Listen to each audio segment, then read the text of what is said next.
We are live, so Chair Early, it's your meeting. So good afternoon and welcome. I would like to call to order this work session for the Oregon State Marine Board, January 26th, 2021. This special work session has been put together by our Boating Safety Division, and I'm going to turn it over to Director Warren for just a minute, and then we will hear from the Boating Safety Department. So Director Warren. Thank you, Chair Lee. Just wanted to mention to all the board members, talked about some of this, but we're ready to present today. This is a work session for your benefit. So staff has done an excellent job, in my opinion, preparing and being ready to have this discussion with you. But we want to make sure you know this is your time to ask questions and interact. And I know it's a little bit of a challenge when we're virtual, but we're hoping that this information is interesting enough for you all to engage on. So please feel free to do that. And with that, we always think we've got all the technology gremlins taken care of, but life gets in the way. So if something happens, we'll just assume that whoever can will put the meeting into a break, and we'll get back together, you know, as we can get the technology fixed. But hopefully, knock on wood, we won't have any of that today. So with that, if anybody has any questions, or if you have technology challenges and you drop off the meeting, call Jennifer, call me, we'll help you get reconnected. And other than that, I will shut up and let Randy and the boating safety program give you all this great information on life jackets. And Randy, just before you get started, I just wanted to acknowledge that all 5 board members have now joined.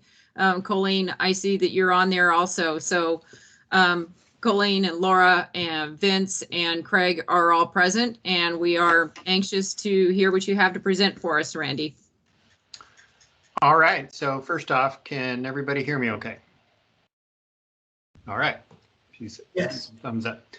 Okay, at this time, so I've got my staff kind of spread out around. I have asked my staff to participate very heavily in the development of this project and in helping us to run it. So as Larry noted, we are spread out and about, and the opportunity is ripe for failure here, but I think we're going to do okay. The presentation that lies before you is something that we have been literally working on since last April, having big discussions after the board suggested that this would be a good work session in the future. And I've enjoyed diving into this, doing the research, asking my staff to do the research to help pull this information together.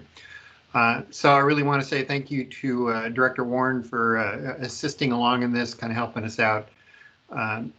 And I also wanted to, I guess before I dive into this, just let you folks know that it's been an interesting day here at the Marine Board. We celebrated Sandy Lewis's retirement. Her last day will be Thursday after 45 years with the Oregon State Marine Board. And it was a pleasure to serve with her in the last 22 years that I've been here. We did a drive-by retirement party today.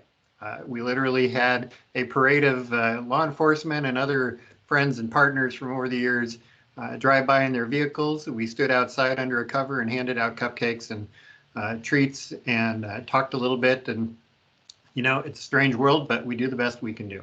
So moving right along.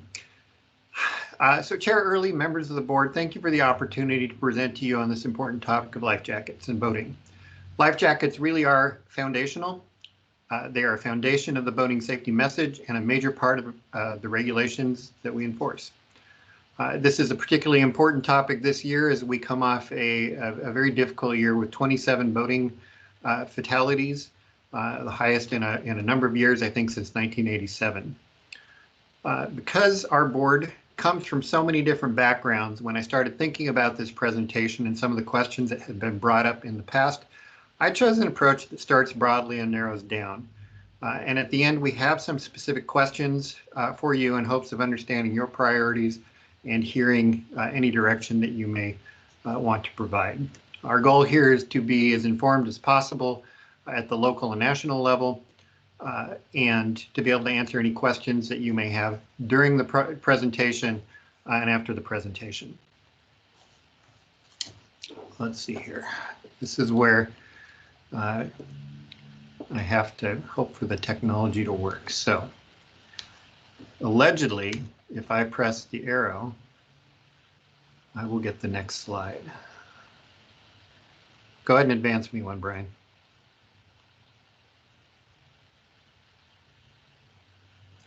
Sometimes it takes a minute for teams to know who's in charge. Okay. So the purpose of this work session is to explain, again, sort of start at the base level and review the background on laws and rules related to life jackets in Oregon. There's something that evolved over time and they don't always make sense on their face. We wanted to provide a historical narrative on safety and efficacy of life jackets. We wanted to talk some about the current efforts to encourage use through the outreach and education campaigns that have occurred not just at the local level, but at the national and international level. We also wanted to explore the several regulatory concerns related to life jackets that we have at this time.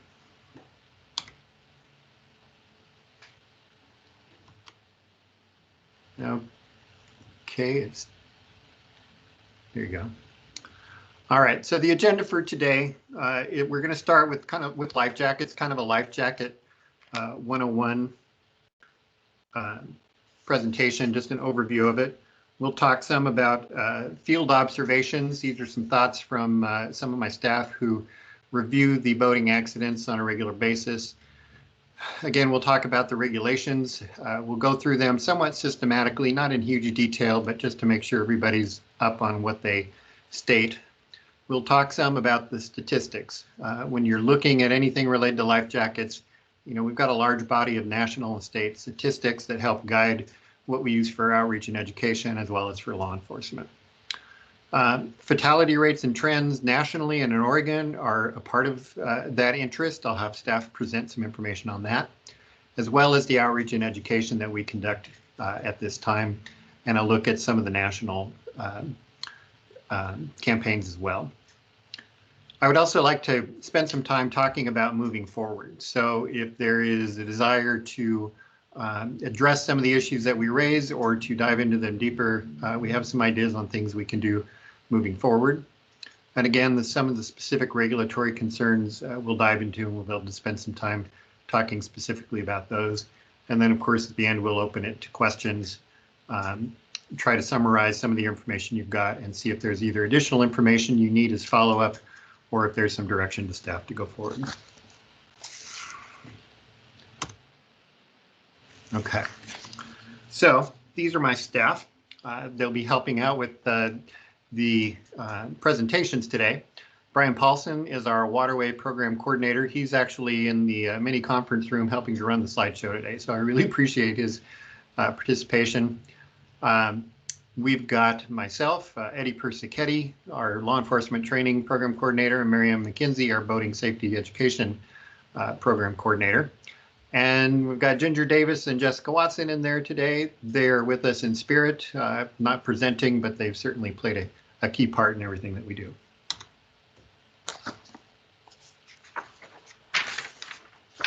All right, at this time, we're going to start off with sort of the basic overview of life jackets. And again, this is a little bit of a historical overview, kind of a quick hit, just to look at where life jackets have come from and where they're going. So at this time, I'd like to turn it over to Marianne McKenzie, our Boater Education Program Coordinator. Marianne, are you there?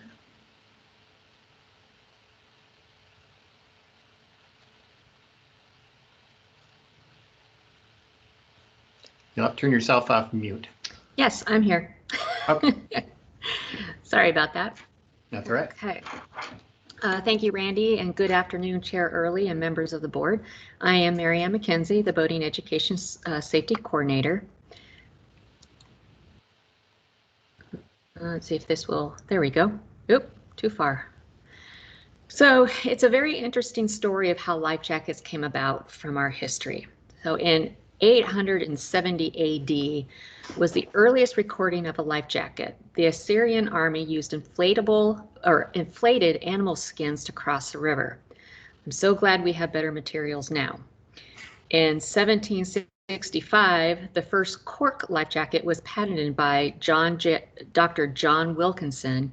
He stated the estimated 4,200 British sailors that drowned each year that his cork life preserver should be a benefit to sailors.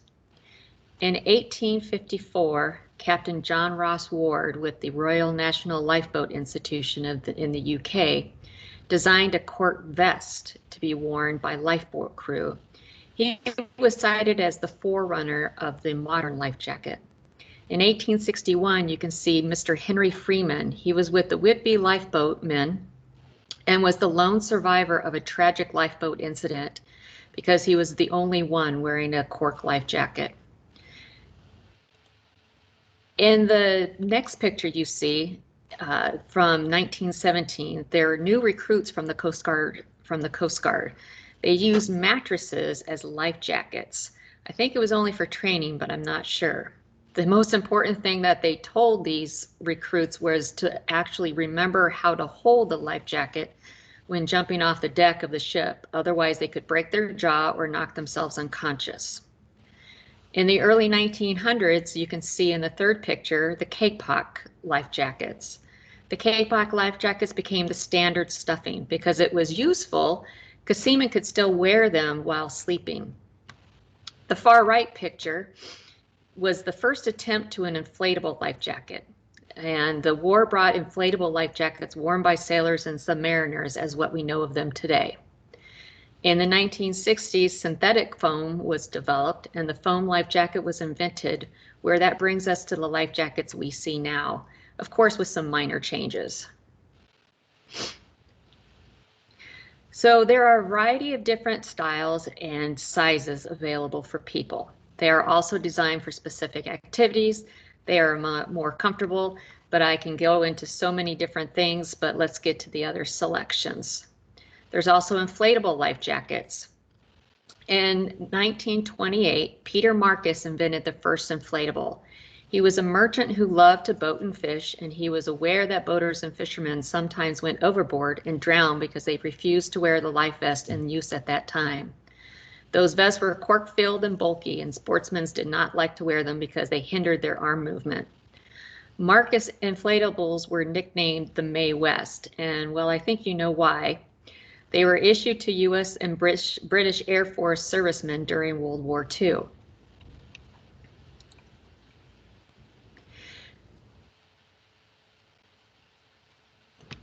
For hybrids, there are only a few styles, but they do give you the security of having an inherently buoyant life jacket on when you fall into the water, and if you do need more buoyancy, you can activate the inflatable.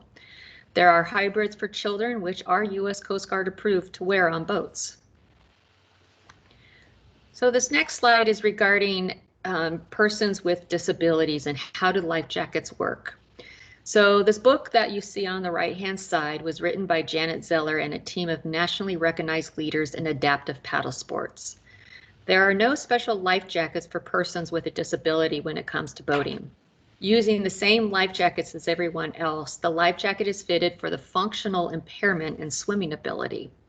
If the person cannot swim well, they recommend a higher flotation life jacket. The life jacket is snug, should be snug and well fitted to the person and no matter of the functional impairment. They should try on a life jacket and float in a safe environment and then adjust as necessary. There are, however, these life jackets are designed for physical therapy. They are specialized equipment for rehab programs that meets the needs of each client in hydrotherapy. Sorry, went too fast. And of course, you can't forget the other family members. Even though some dogs are great swimmers, just as some humans, it's always a good thing to put a dog in a life jacket just in case. I was surprised that there is an inflatable life jackets for dogs. It's auto inflates once the dog hits the water and doesn't hinder their swimming abilities. So now, right now, I would like to introduce Eddie Persichetti for the next topic. Thank you, Mary Ann.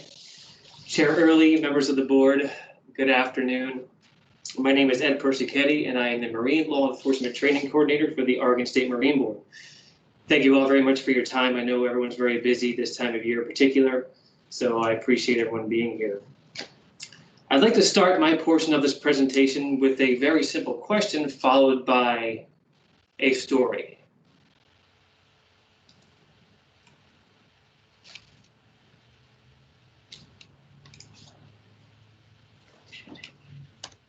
Is your life worth $100?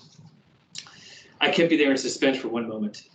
And it's a very simple question. And the reason I ask this is because this, in my opinion, is the average cost of a life jacket. Now, before I go any further, a little bit about myself. Prior to moving out west, my wife and I traveled around the world, and we have accumulated about 60,000 sea miles under our belt. This is hard for me to admit, but the amount of times I wore a life jacket during those 60,000 miles, I could probably count on two hands, most of which were during training events. So 6 years ago from tomorrow, my daughter was born. And at that time, I was living in Warren, Rhode Island, running my own charter boat. And any given night when we brought the boat in, the current was running on the Warren River about 6 knots, in which I was putting the canvases on. Nobody was down there. I was side by side on the gunwale of the boat, just doing what I do best. So one night, as I jumped back onto the dock, Deputy Dave, Assistant Harbor Master of Warren, Rhode Island, was on that dock. Scared me to death, to be honest with you. Dave was wearing his life jacket, which he always did, even on the docks. He wore it up the ramp to his truck. And he looked me square in the eyes, and he told me, "Eddie, you're a dad. Wear your damn life jacket." And he walked away. So here I am with a 1,600 gross ton captain's license with my own charter boat, and I felt as small as an ant. I remember that story till the day I die. And ever since then, I have worn my life jacket. And to make it even better, when I went down the dock the next day to open the boat back up for our next charter, he left a picture of my daughter that he took at the helm of the boat, in which I have right next to me right now. It's in my office every day to remind me the importance of that comment from Dave. So personally, that is when I started wearing a life jacket. Now, as you're aware, we have 32 contracts statewide with law enforcement partners. Now, I like to use an analogy. In the field, safety is always our priority. And with our LE partners, they are tasked with many things, most of which includes promoting safety. So here's an analogy. When you're on a plane, remember these days, maybe about, 9 months ago, we were able to get on airplanes. Hopefully they'll come around soon.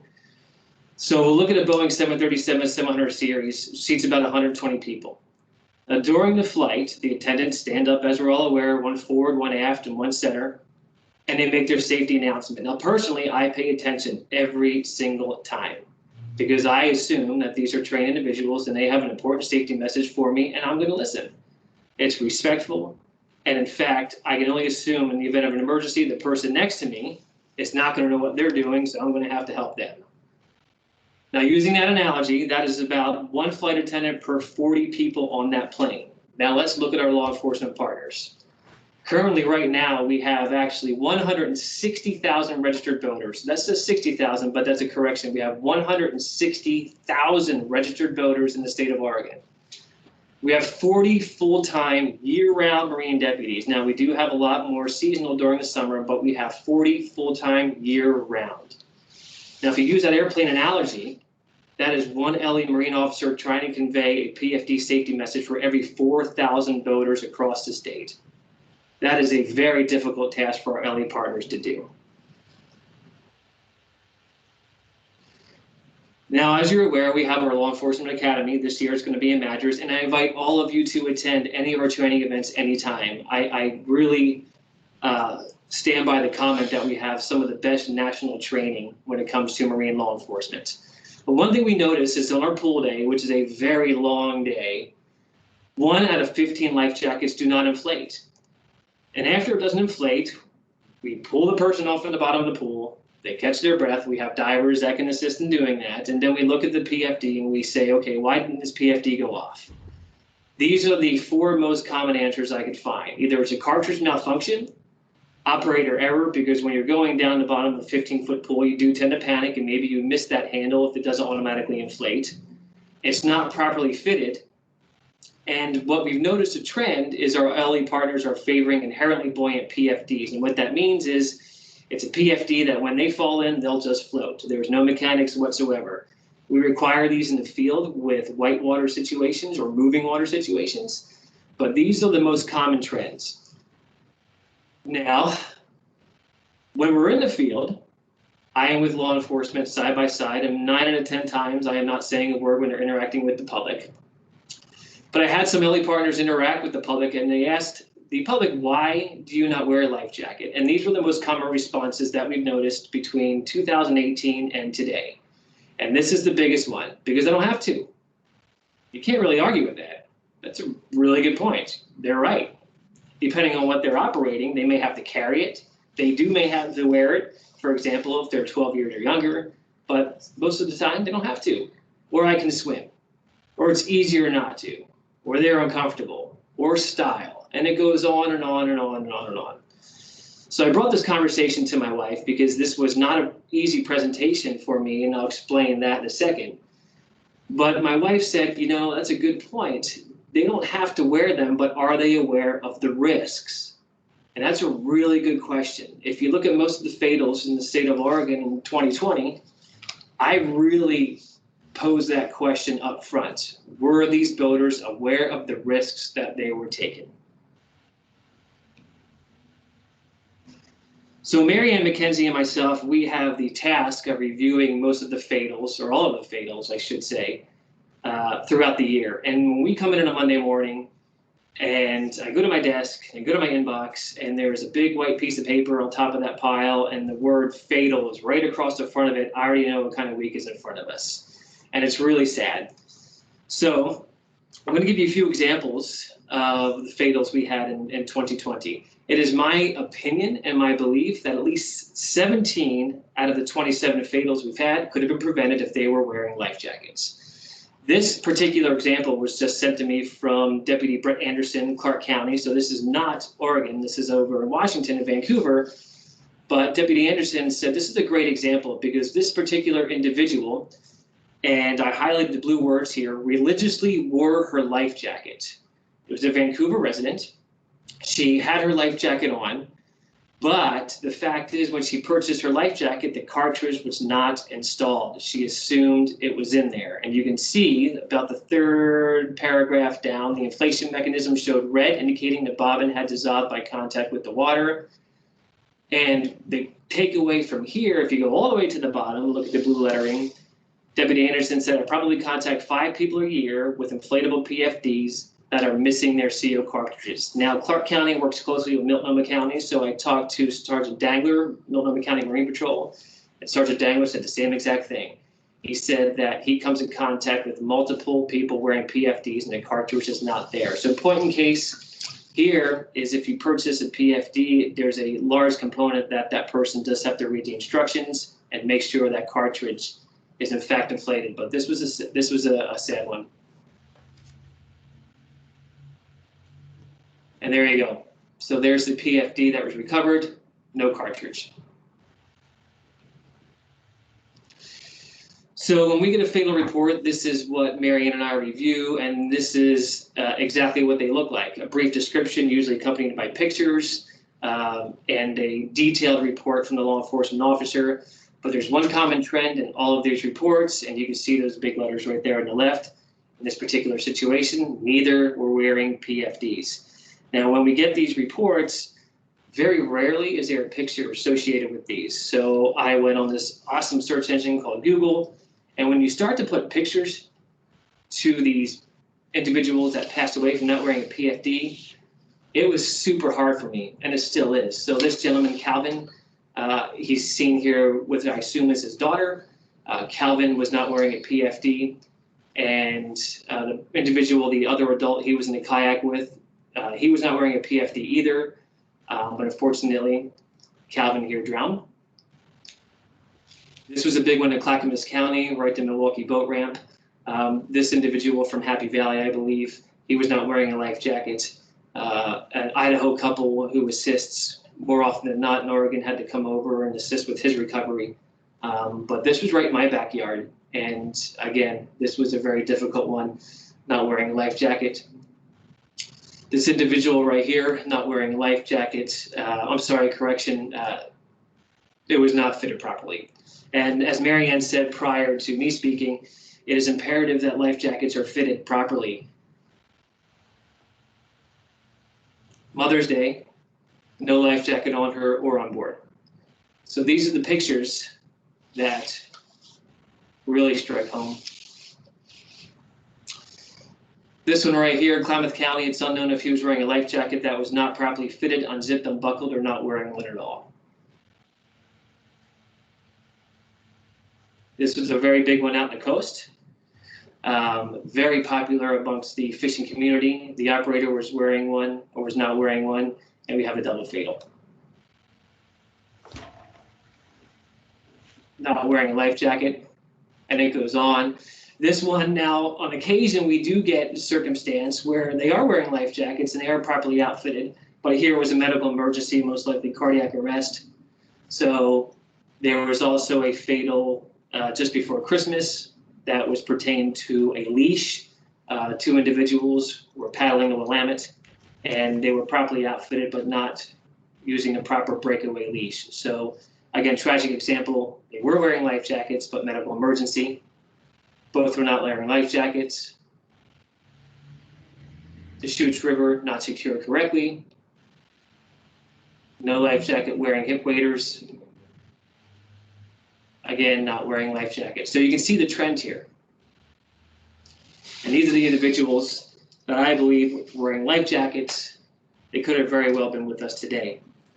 So I go back to the question, is your life worth $100? Think about that question very hard. And I can only hope that in 2021, the fatal number here in the state of Oregon goes down as a collaborative for all voters. So thank you very much for your time.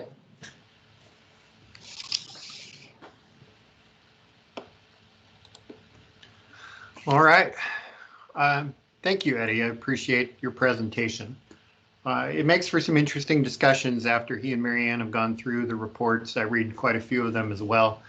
And we try to turn over. I mean, the whole purpose in statute for us gathering those reports is so we can develop interventions to try to address the problems in the future and make boating safer. In the back of my screen here, if you can see them, I've actually got a couple of life jackets that tell their own story. The one on the left, the blue, inherently buoyant, was worn by a young lady who was in the photos who died over in Seaside, near Seaside, Netarts, I guess, when she was swept into the surf. She was a very small person. This is a universal adult. It came off over her head and she perished. The one on the right is a inflatable life jacket. It was good quality. We don't know the history behind it, but we know when the person fell off of his boat up on, I think, Lookout Point Reservoir, that he likely tried to activate that life jacket and it didn't fire. And when we brought it up here and looked at it, what we figured out had happened is somebody, him or somebody else, had tried to save the cost of a CO2 cartridge by jamming a washer over the shoulder of a regular CO2 cartridge and gluing it in place with a little bit of polyurethane glue. That glue got into the firing mechanism and welded it shut. So you could pull on that cord all day long and it wasn't going to fire. He was found a day later wearing the life jacket, no activation.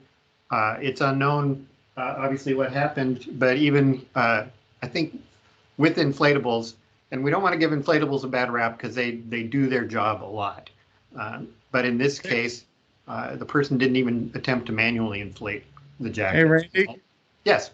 Sorry to mess up your groove. We had one of the aforementioned promised technical difficulties. While our board, you all are seeing each other and everything, our live stream has dropped off. So Val, can we have a 10 minute break? Okay. Yes, we'll have just a short recess then. So Okay. we'll resume in about 5 or 6 minutes, something like that. Okay. All right. Thank you.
So I see we've got everybody on mute. I just want to let everyone know the live stream did just come back up, start working again. So I know Chair Early called for a 5-10 minute break, but just want to make sure folks know what you're seeing on Teams and yourself is back live on YouTube. And for members of the public, we apologize. We did drop our live stream there for a few minutes. So apologize that you missed a few minutes of really good presentation. It'll probably be a few moments before we get going. So I guess everybody stand by until the board is all back on and ready to go. Thank you, Larry.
And again, just because members of the public might be joining on, we're on a short break here. We did have a technical challenge with our live stream, and we've got that working again. And while staff was fixing that, the board put us on a short 5-10 minute break so we could get that working. So if you're joining us from the public and you're wondering why you're just staring at a screen and nobody talking, we are on a short 5 to 10 minute break here and should resume fairly soon.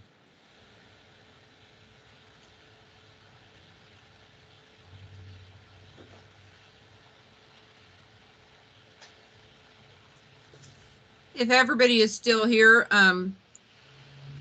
Pauline, I don't see yours on there right now. I'm here. Okay.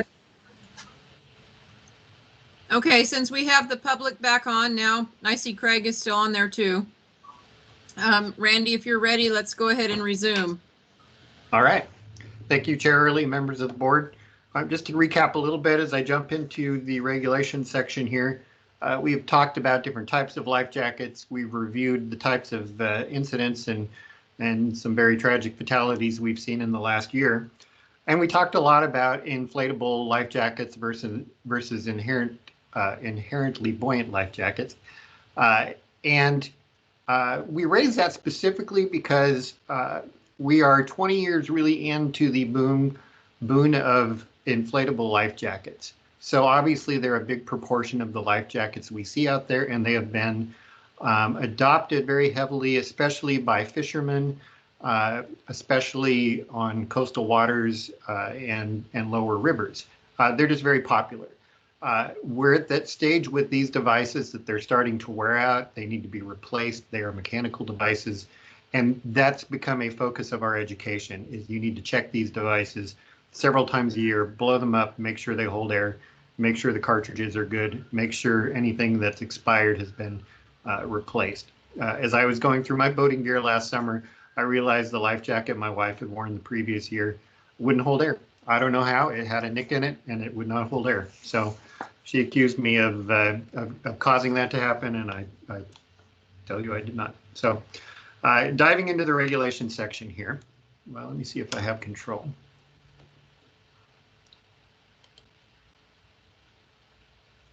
Okay, so we're going to review. This sounds like it might be dry. We'll try to move through it reasonably quickly. But we wanted to review the current laws and rules just to put things out there and answer questions that there may be.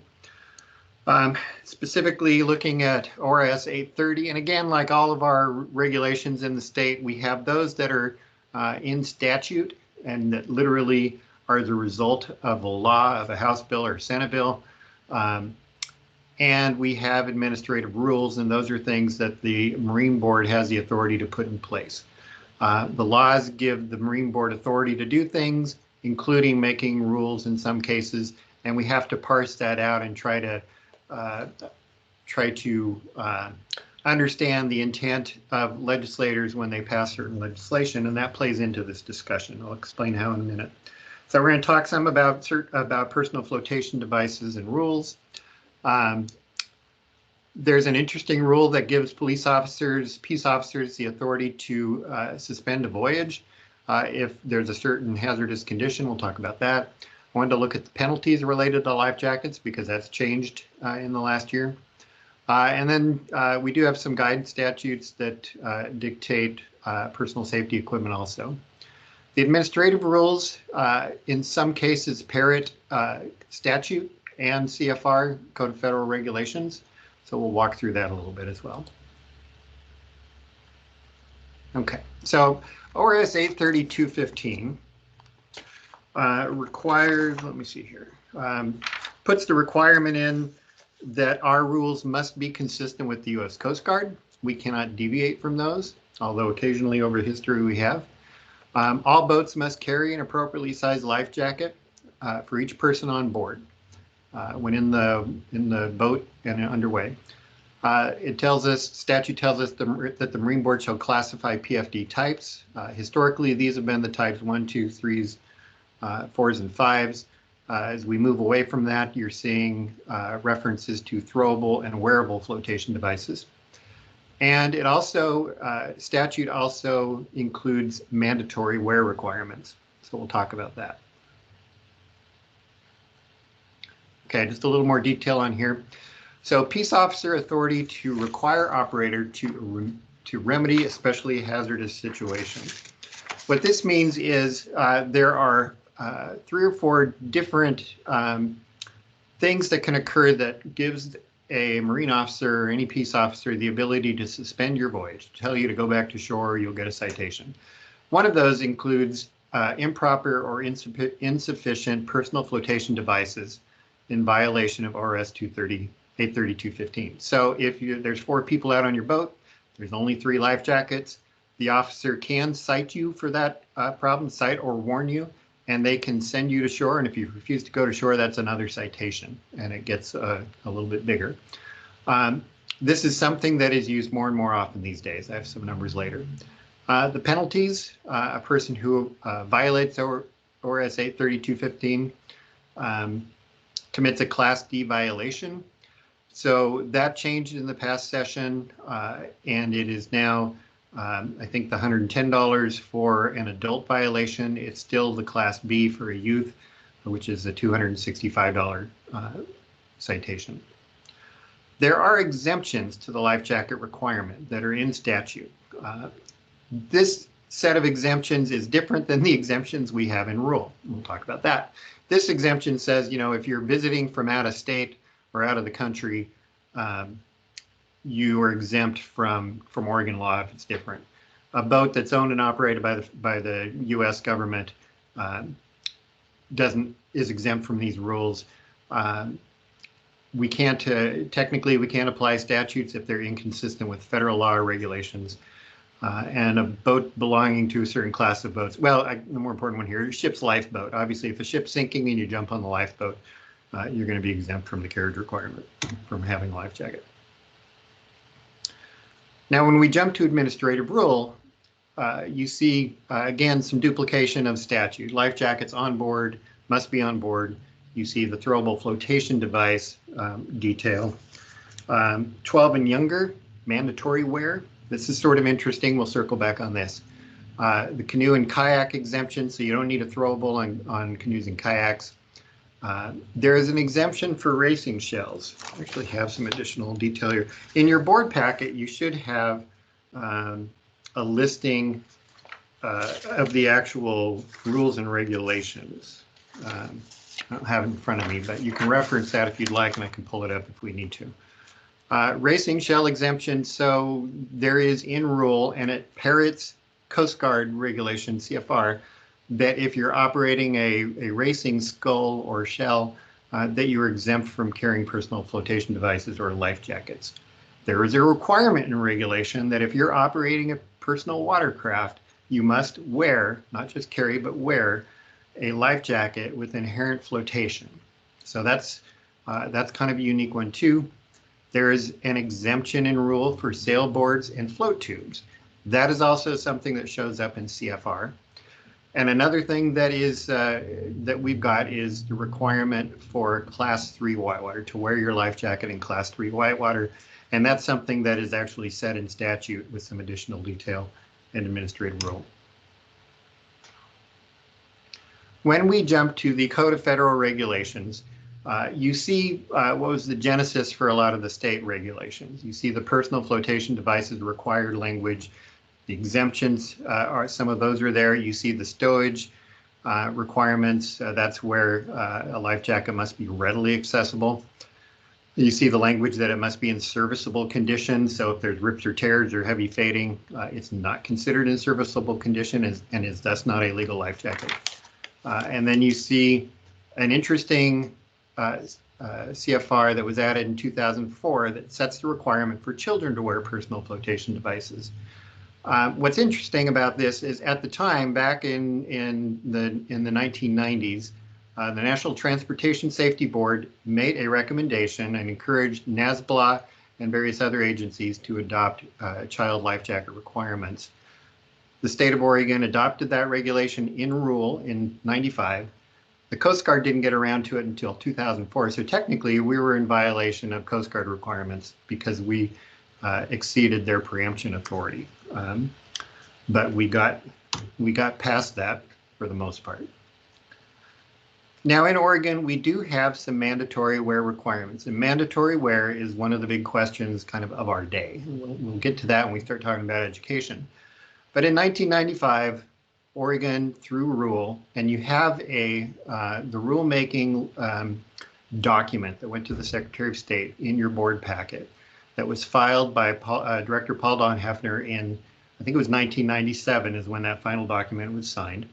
And what it noted is that in order for a life jacket to be readily accessible for children 12 and younger, it really needs to be worn. Therefore, the Oregon State Marine Board has adopted these regulations that require youth 12 or younger to wear a life jacket. In 2005, there was, this one is sort of interesting because I do recall this as it occurred. In early October 2002, retired U of O Law School Dean Chapin Clark embarked on a guided trip on the Rogue River. He specialized in water law, ethics, and professional responsibility. He was very well known in those circles. The boat that he was on, it was a guided trip, entered the well-known Coffee Pot Rapids about 54 miles upstream from Gold Beach, when it bumped a rock and spun, getting pinned on a bigger rock and dumping several of the occupants. Mr. Clark was well known to many in the law enforcement community. He perished in that incident, and his cause was brought forward by friends and colleagues. They visited with their local legislators and carried a bill forward in 2005 that enacted the first whitewater life jacket requirements in the state of Oregon. And what it said was, while it was an external bill, they did talk to the Marine Board at the time about language looking for enforceability and trying to make it as common sense as possible. And it says that on any section of waters rated as Class 3 or higher on a commonly accepted scale of river difficulty, require that all persons physically providing outfitting and guiding services and all passengers wear a properly secured United States Coast Guard approved personal flotation device of a type prescribed by rules adopted by the State Marine Board. So that became law, and we worked with the guide community to implement that at that time. Now go down the road another 4 years, and we have another bill that was the result of an additional set of tragedies. So in 2006, we had 6 fatalities. We had a high fatality year, 20 boating fatalities that year, and I recall this. We had 6 fatalities, drowning fatalities on the Deschutes River alone that were associated in or near Class 3 rapids. I believe that a bill was introduced in 2007 that didn't pass. It came back in 2009. Wasco County Sheriff Deputy Clay Piper, who had worked on a number of those fatalities, brought that forward as a personal cause, worked with Representative Huffman and Senator Ferrioli, and implemented the recreational boating version of that Senate Bill 579 for outfitter guides. The feeling was It worked well for outfitter guides. Let's port it over to, so to speak, to recreational boating. So the language was virtually identical, and it required required life jackets to be worn by individuals operating on any section of water rated Class 3 or higher on a commonly accepted scale of river difficulty. So again, that was an act of the Oregon legislature, and that passed in 2009, and has been something that has been in place ever since. It's not heavily enforced, but it is there in egregious situations, and especially in Wasco County and some areas along the Deschutes, it does get enforced.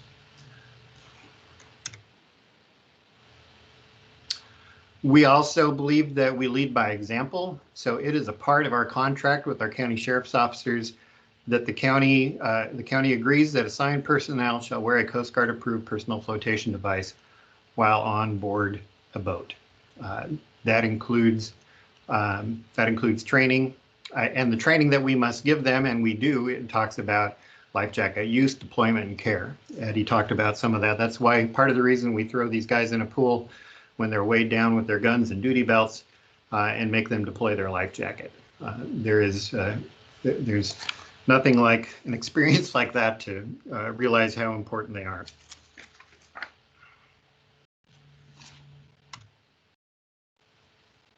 Okay, this is a discussion item, and I want to broach it here, but we'll come back to it because I know we have some board members who this is their wheelhouse, and I'd be interested in some of these thoughts. It is more complex than just the question because it's also something that comes out of federal language also. And that is the exemption for racing craft. So racing shells, rowing sculls, racing canoes, and racing kayaks are exempted from the requirements for carriage of any PFD. Racing shells, rowing sculls, racing canoes, and racing kayaks are manually propelled vessels that are recognized by national or international racing associations for use in competitive racing in which all occupants row, scull, or paddle with the exception of the coxswain. If one is provided and or not designed to carry and do not carry the equipment not solely for competitive racing. So this turns out to be, I think in the day when this came up, I don't know when this was implemented in federal law, I think it goes back decades. The primary access to this type of craft was through organizations, universities, colleges, and organized clubs.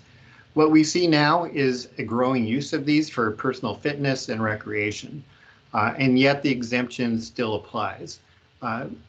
The question among law enforcement is if they are functionally operating recreationally and they are far away from land and there is no chase boat or safety boat involved, the exemption seems to fly in the face of our general life jacket requirements. And they're frustrated because they feel like it has been it is a loophole.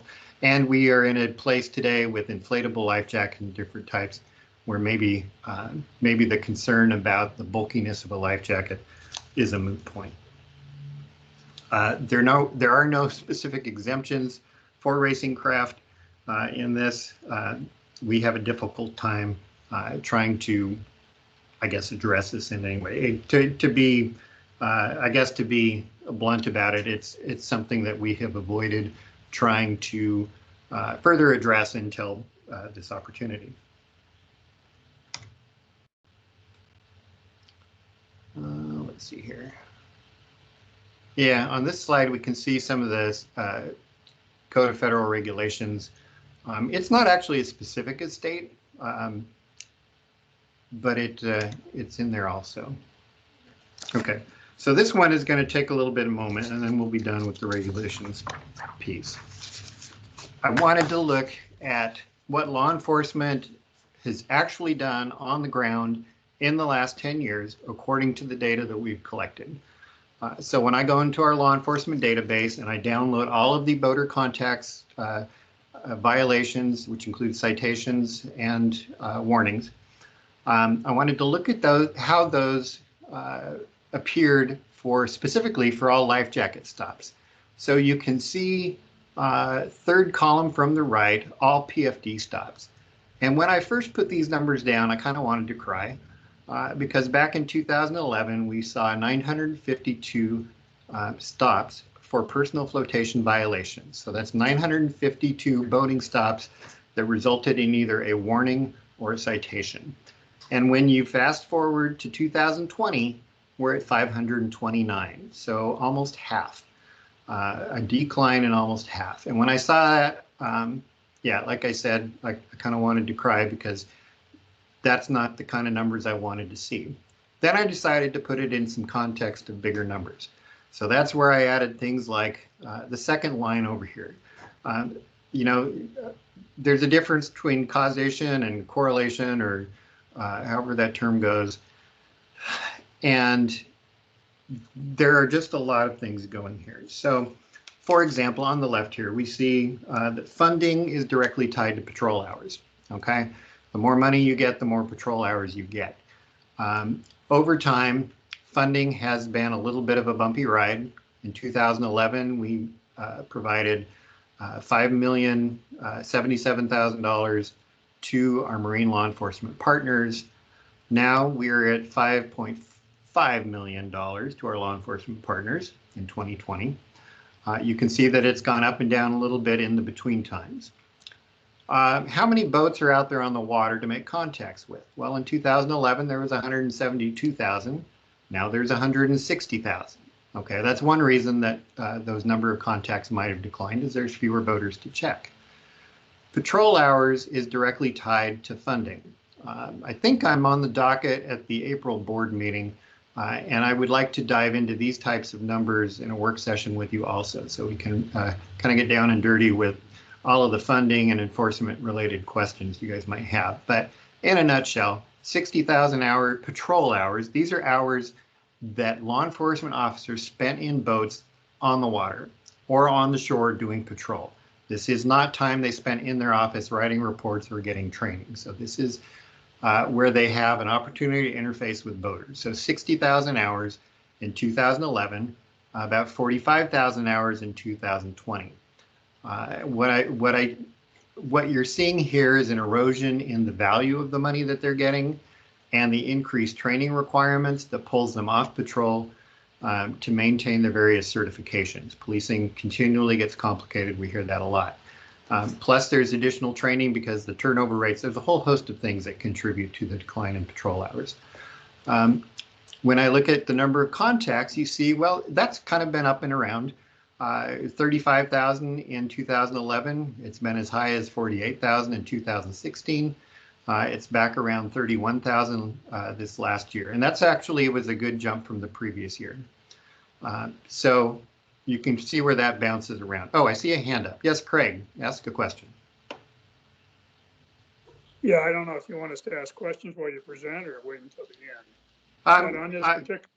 Go ahead. On this particular chart, these are the PFD stops. This doesn't necessarily mean this is all the people who weren't wearing life preservers.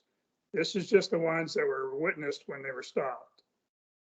That is correct. So these were stops because somebody, they may have been stopped because their boat numbers were screwed up.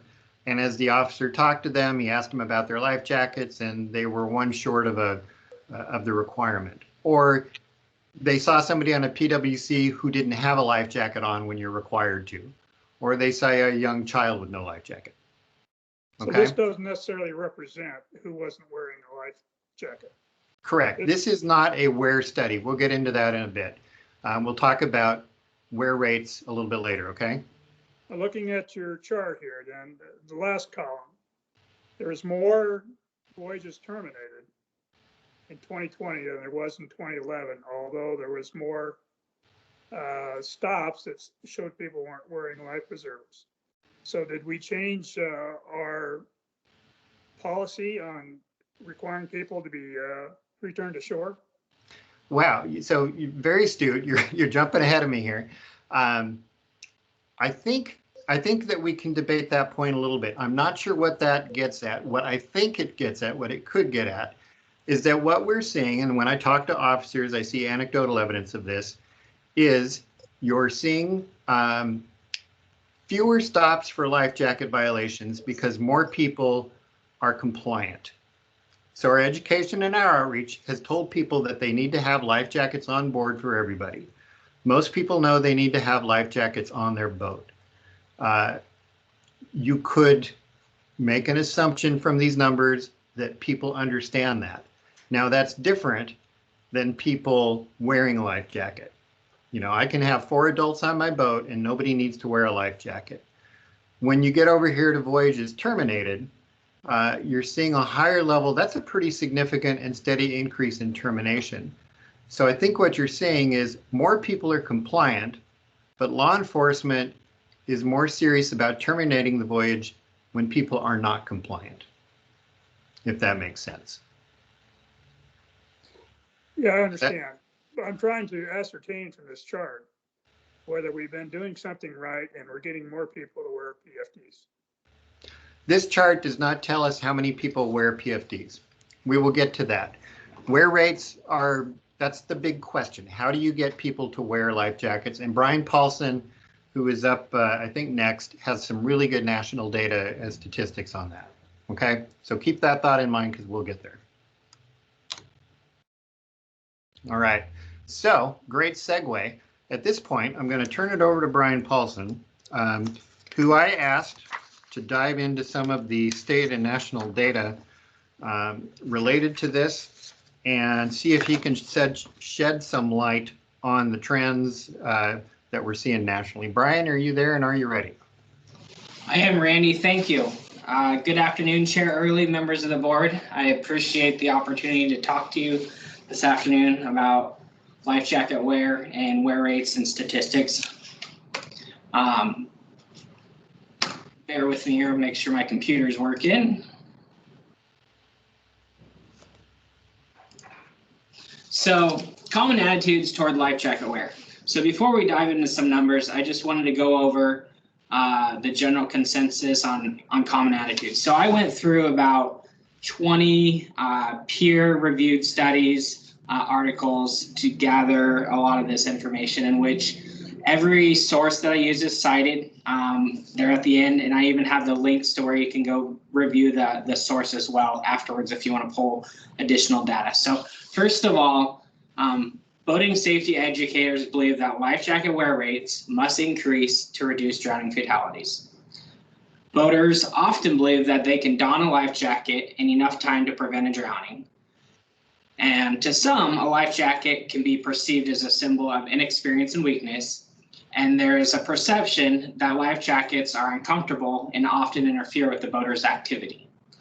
Also, life jacket use is less likely if the boater has a greater confidence in their swimming ability.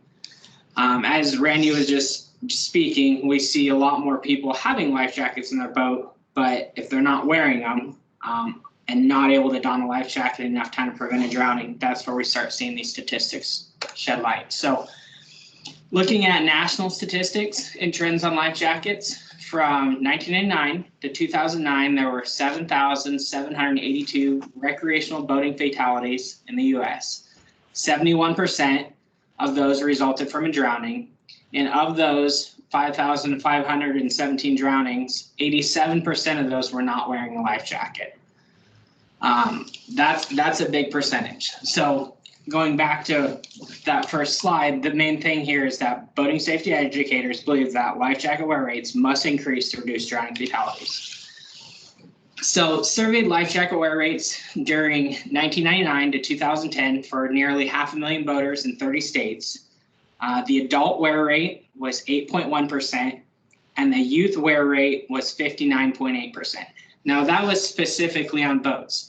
Now, one thing I learned when looking at all this different data is when PWC wear rates fall into the same category as boat wear rates, the data can be skewed. And that's because wear rates that include PWCs is misleading, mainly because PWC life jacket has mandated wear loss. So that's one thing when we're looking through statistics, if PWCs or towed water sources included that the wear rate can be skewed.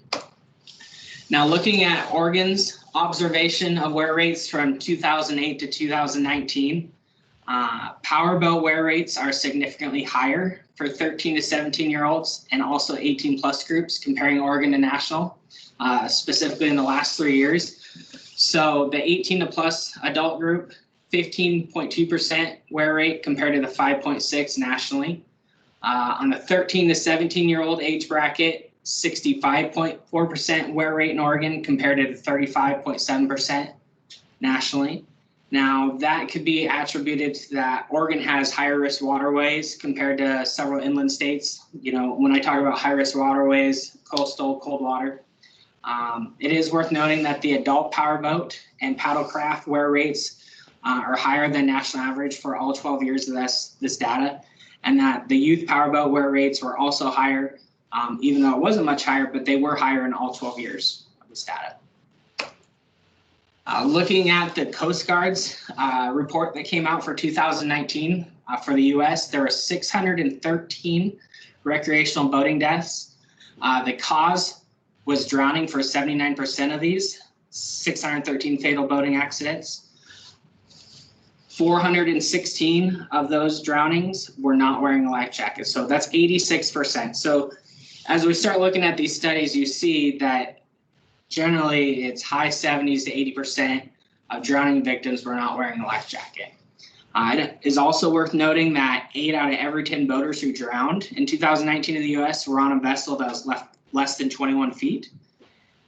70% of the fatalities occurred on boats that the operator had no known boater education.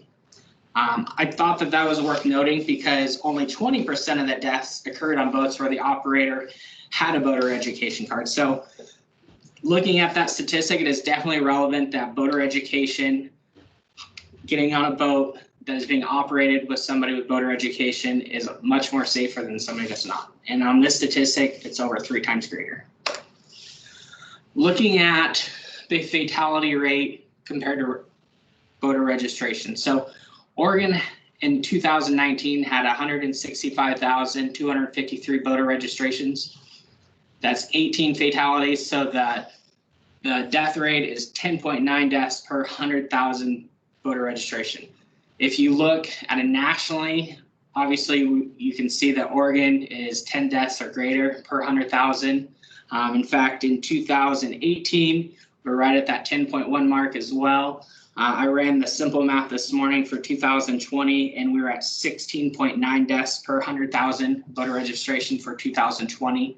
It is worth noting that this is a very important statistic, but some states, the scope of their registration doesn't include the same watercraft that Oregon does. So they may have more registered boats based on the fact that it's all watercraft versus all motorboats or sailboats of certain length. The U.S. Coast Guard's observation and trends, children wear rates are higher if the adult occupant of a boat is wearing a life jacket. 65% wear rate versus a 95% wear rate of children when the adult wore a life jacket. So adult role modeling is extremely beneficial, especially for adolescents in that 13 to 17 range. When an adult wore a life jacket from age 13 to 17, the life jacket wear rate increased from 36% to 81%. That's a huge difference. And I think, and Eddie could speak to this, when I'm out with law enforcement and we do a stop, say on a pleasure boat that's got 8 15 to 20-year-old occupants, that age group, not a single wearing a life jacket. We make a stop that's got an adult wearing a life jacket, and those individuals in the age bracket are wearing a life jacket. It's actually something that I've seen quite a bit out in the field. Life jacket use also is noted to be higher among women than compared to men. Looking at national drowning data from 2000 to 2013, these two figures have great value. The figure to the left shows the proportion of fatalities that resulted from the drowning of the boat type. So if you look out of, say, 100 drownings on PWCs, or excuse me, 100 fatalities on PWCs as a percent, there was roughly high 20% in the actual drownings. So you're more likely to die in a fatality on a PWC for something other than a drowning. I think that can be attributed to the fact that PWCs require life jackets, mandated. As you can see, the next one up would be a cabin motorboat. So a much larger boat is less likely to have occupants go in the water than, say, an open motorboat, a canoe, and a inflatable rowboat. Brian, you have a couple questions. Okay, I'm sorry, I can't see the screen. I apologize for that. That's all right. You have That's two okay. hands up. Start with Val. Val? Okay, Val. So my question is, where does an SUP fall into this? On the slide I'm on, On the national, the drowning data, because, I mean, we've seen a huge increase in the use for SUPs. so And that would so- be inflatable. Well, I apologize. No, not necessarily. This study in 2013, Val, I would anticipate does not have very good data on stand-up paddleboards because they weren't as popular in that era. Yeah. Val, I have some statistics at the end of the presentation specific to Oregon for the last 5 years. Okay, I'll wait. And we'll Thank get you. on that there. But you're right. There's a huge increase in use there. Okay, thank you. Craig, your turn. Brian, I'm trying to understand this chart. Now, the data is for all the fatalities. So if you Correct. So if you look at PWC, that's a percentage of all the fatalities. Right? no, give me a second. So we're on the current slide. Sorry, I can't hear very well, Craig. So on the bar graph to the left, so out of 100 PWC fatalities, and I'm just using that as a number for the percent, you are less likely to die from drowning and that fatality. So PWC fatalities, much less as drowning as a factor. Okay, Rowboats, significantly higher percent that the fatality was going to be from drowning. And a lot of that correlates to the boat type. So really what this bar graph is showing is boat type. So as I go further on some of these statistics, boat type plays a factor in not only a regulatory mechanism in some of these studies, but also the likelihood that the occupants of that vessel or boat are going to go into the water. On the PWC, this being the only one that requires mandated life jacket wear by state laws, is where you see that really small percentage of fatalities from drowning. well, I find that surprising. You know, I've had some friends that I've lost who are riding PWCs, and that's about the only way you can have a fatality in PWC in my mind. But Well, you don't have a lot of fires, you don't have a lot of collisions. So I'm looking, I don't know what other way you would die on a PWC. Yeah, Craig, I can speak to that a little bit. In Oregon, anyway, the bulk of our PWC fatalities are collisions. The ones that I can remember in recent years, we had one on Foster where the individual was alcohol or drug impaired and hit a stump and was killed outright. We had an individual here on the Willamette who was towing an inner tuber behind his PWC and swung him into a rock. We've had fatalities where PWCs collide with each other or with other boats or with bridge bends. So the bulk of them really are collisions. We've even had an explosion or two over the years. There have been, I know there was at least one instance where somebody was out without their life jackets at night, fell off and drowned. And that was a PWC attributed incident. So one thing you see, the thing that these statistics demonstrate is if you require, for a activity where life jacket is required, you're eliminating drowning from most of the deaths. Gotcha. Other things will come in. Let's Okay, put our hand down, Val. go ahead, Brian. sorry, I can't see the hands either, just for That's okay. clarification due to the I'll call them presentation. Okay, so thank you for those questions. In regards to the pie graph, as you can see, it shows the percentage of drowning deaths by boat type. So half the drowning deaths out there are attributed to open motor boat. Looking at promotional campaigns and observations. So we're very well-known life jacket wear campaign. There was a study done in California, a 6-year study evaluating the effectiveness of increasing wear rates. There was the full intensity campaign, which included mass media and radio ads, events at marinas, celebrity endorsements, pledge cards, even tour boat giving away free inflatable life jackets and education materials. Looking at this study, the 3 years before and the 3 years after, it showed minimal increases for wear rates, even with all this educational outreach. Adults, 8.5% to 12.1%. Youth was 15.9 to 21.2, and children were 80.8 to 87.5%, and those are the wear rates over that study. Now, the U.S. Army Corps of Engineers had a pilot program for mandated life jacket wear. In Mississippi, they had mandated life jacket wear on 4 specific lakes for 3 years. And this was a 3-year life jacket rule that mandated all occupants on boats less than 16 feet to wear a life jacket at all times. And then all occupants on boats between 16 feet and 26 feet to wear a life jacket when underway, and boats greater than 26-footer or anchored 16-foot to 26-foot boats were excluded. The 3-year pilot program included a 4-year evaluation, the baseline, and then post-intervention years. It's worth noting that the adults increased wear rates from 13.8%, so that's pre-rule mandated, to 75.6% post on these lakes.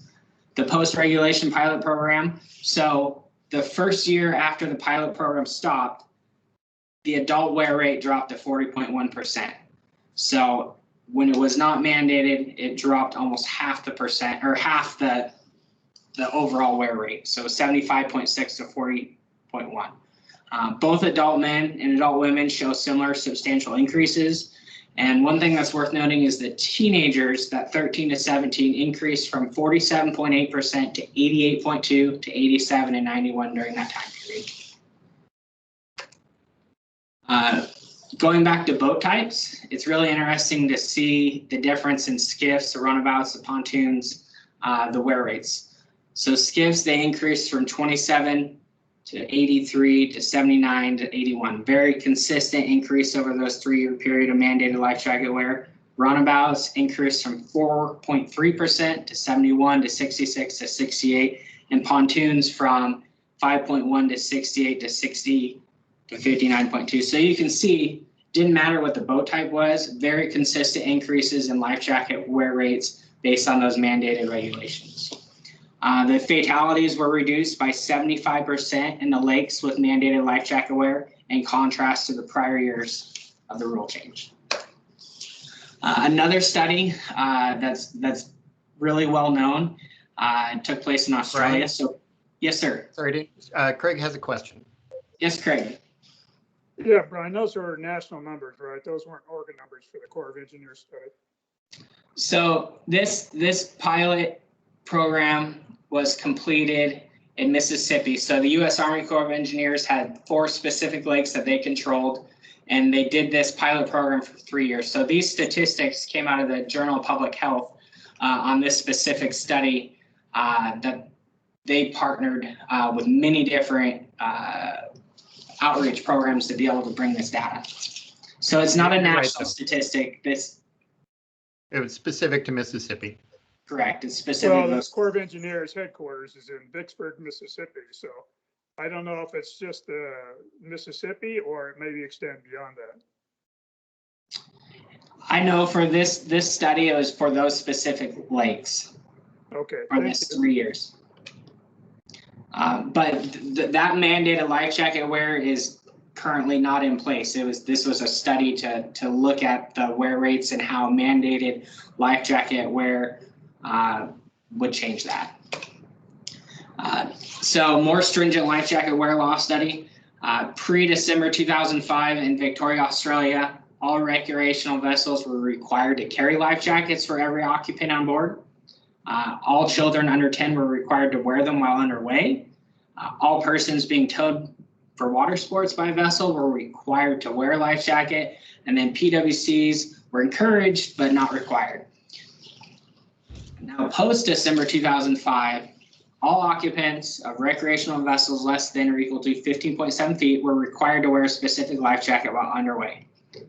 Recreational vessels less than or equal to 15.7 included sailboats, PWCs, canoes, kayaks, rowboats, paddle and fun boats, kiteboards, and sailboards. So basically everything under 15.7 feet, whether it had a motor or not. All occupants of recreational vessels greater than 15.7 feet and less than or equal to 39.4 were required to wear specific life jackets at specific times defined as heightened risk, such as crossing a bar or night operations. This heightened risk was defined as when a higher chance and sudden unexpected entry of a vessel occupants into the water. So one thing that you can look at that is the boat type, 15.7 feet or less, higher chance of the unexpected entry of a vessel occupant in the water. When there is a sole occupant of a vessel, regardless of type or size, they must wear a life jacket. So these are the mandated wear laws that went into effect December 2005. This specific study looked at 6 years before. So there was 59 boating incident drownings during that time period, and only 11 were wearing a life jacket. So that's 81% of the drowning victims were not wearing a life jacket in this study. Of the 11 that had on a life jacket, 2 were wearing incorrectly, 2 were wearing inadequate life jackets for the water type, and 58 of the 59 drowning fatalities were male. Post-intervention, so the 5 years after the new laws went into effect, 16 recreational boating drownings, 5 of 16 were wearing life jackets, so 69% of the drowning victims were not wearing a life jacket. So as you see, obviously a significant decrease in drownings number-wise, but the ones that did drown were still a pretty high percentage for victims not wearing a life jacket. Of the 5, 1 was wearing a life jacket incorrectly, 2 were wearing inadequate life jackets for the water type. Of the 7 of 9 fatalities that were not wearing a life jacket, 7 of those 9 fatalities should have been under the new regulations. And it is worth noting that in 7 of those fatalities, 4 of them had the life jackets on board the vessel in which they entered the water from. So they had the life jackets on board, did not have enough time to don the life jacket and drown. Post-regulation behavior changes in this study, there was a highly significant decrease in drownings. And that's across multiple factors: age, vessel characteristics, purpose of the boating trip. Wear rates on small vessels increased from 22% pre-regulation to 63% post-regulation. So big increase in wear rates. 46% of boat occupants wore life jackets more often. 77% were more cognitive of checking their life jacket condition, and 36% replaced their existing life jacket after inspecting it. Now let's talk about comparable regulations. So the risk of drowning is not perceived high. The fatality rate is statistically identical to seatbelt use in automobiles based on exposure hours. And looking at history from 1968 to 1984, seatbelt use was voluntary, with multiple campaigns encouraging the use. When seatbelt legislation passed, seatbelt wear rate increased appreciably. Motorcycle helmet use laws was a 1966 initiative to prevent deaths. Some states have repealed the helmet use laws and showed increase in fatality rates.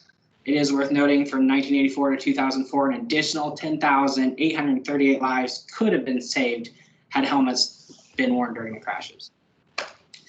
Really, that was a lot of numbers, a lot of statistics, a lot of research. But really the 4 points that I'd like you to take away from this is that there's evidence that supports life jacket wear rates have increased significantly with regulations mandating use. National wear rates among those not mandating use have had minimal change in 15 years, even with attractive outreaches such as Wear It and life jacket loaner stations.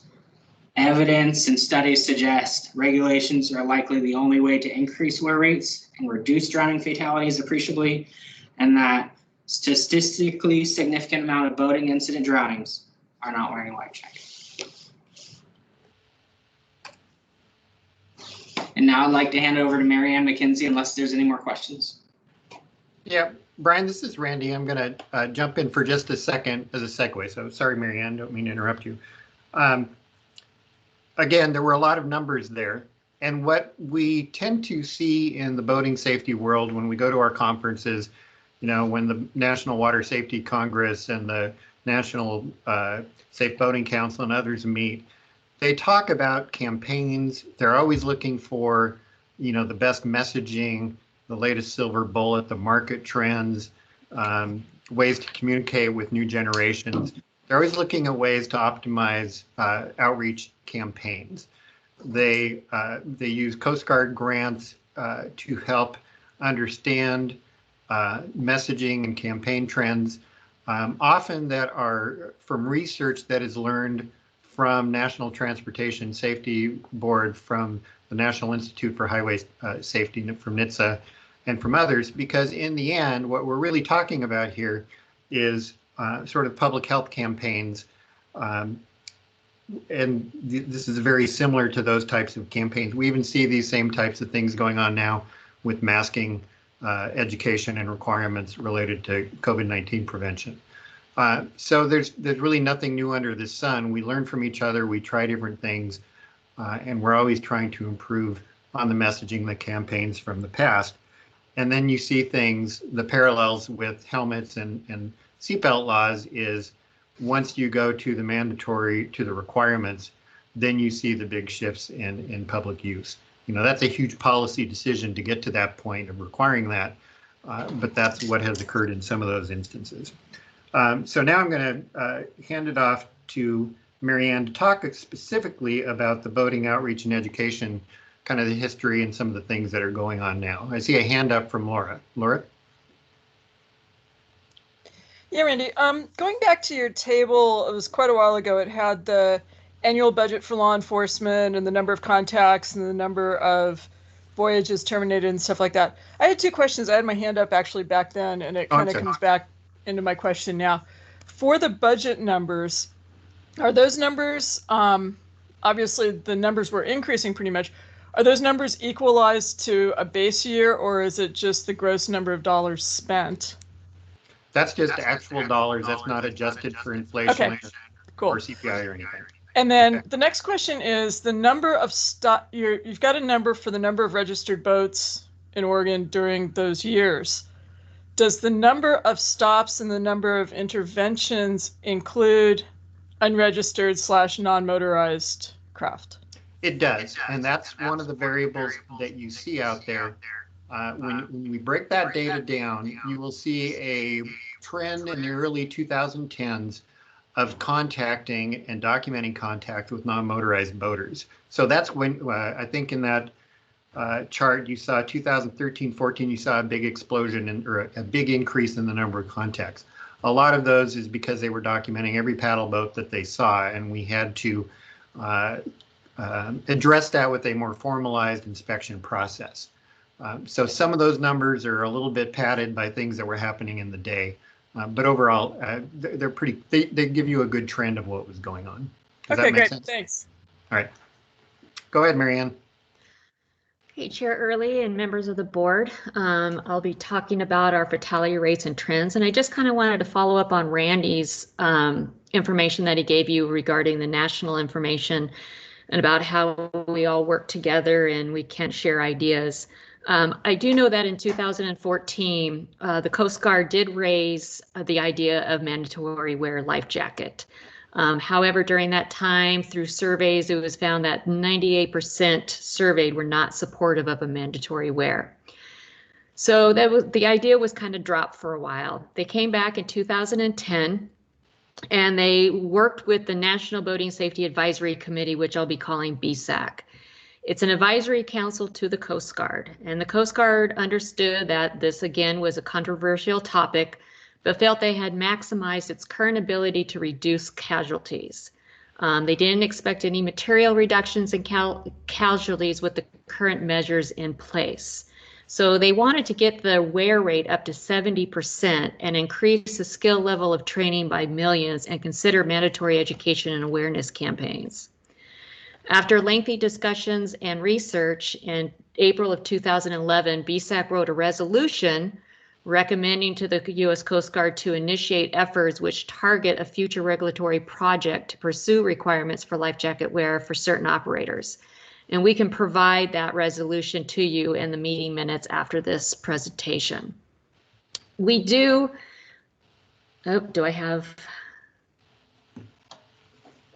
Yeah, Laura, your hand is still up. Did you still have a question? I took it down when I finished. It doesn't show as up on my screen. It's down now. So this slide actually shows the Coast Guard wear rate data for the last 19 years, from 2001 to 2019. As you can see, for the past 10 years, the trend has not really changed, relying on several national campaigns and education. So why aren't we reaching these people to really tell them that they need to wear life jackets and that their behavior needs to change of wearing life jackets? The overall average over the 19 years, 83% were not wearing life jackets during this time. The 2020 data is not out yet, which it should be probably in the next couple of months. It will be out.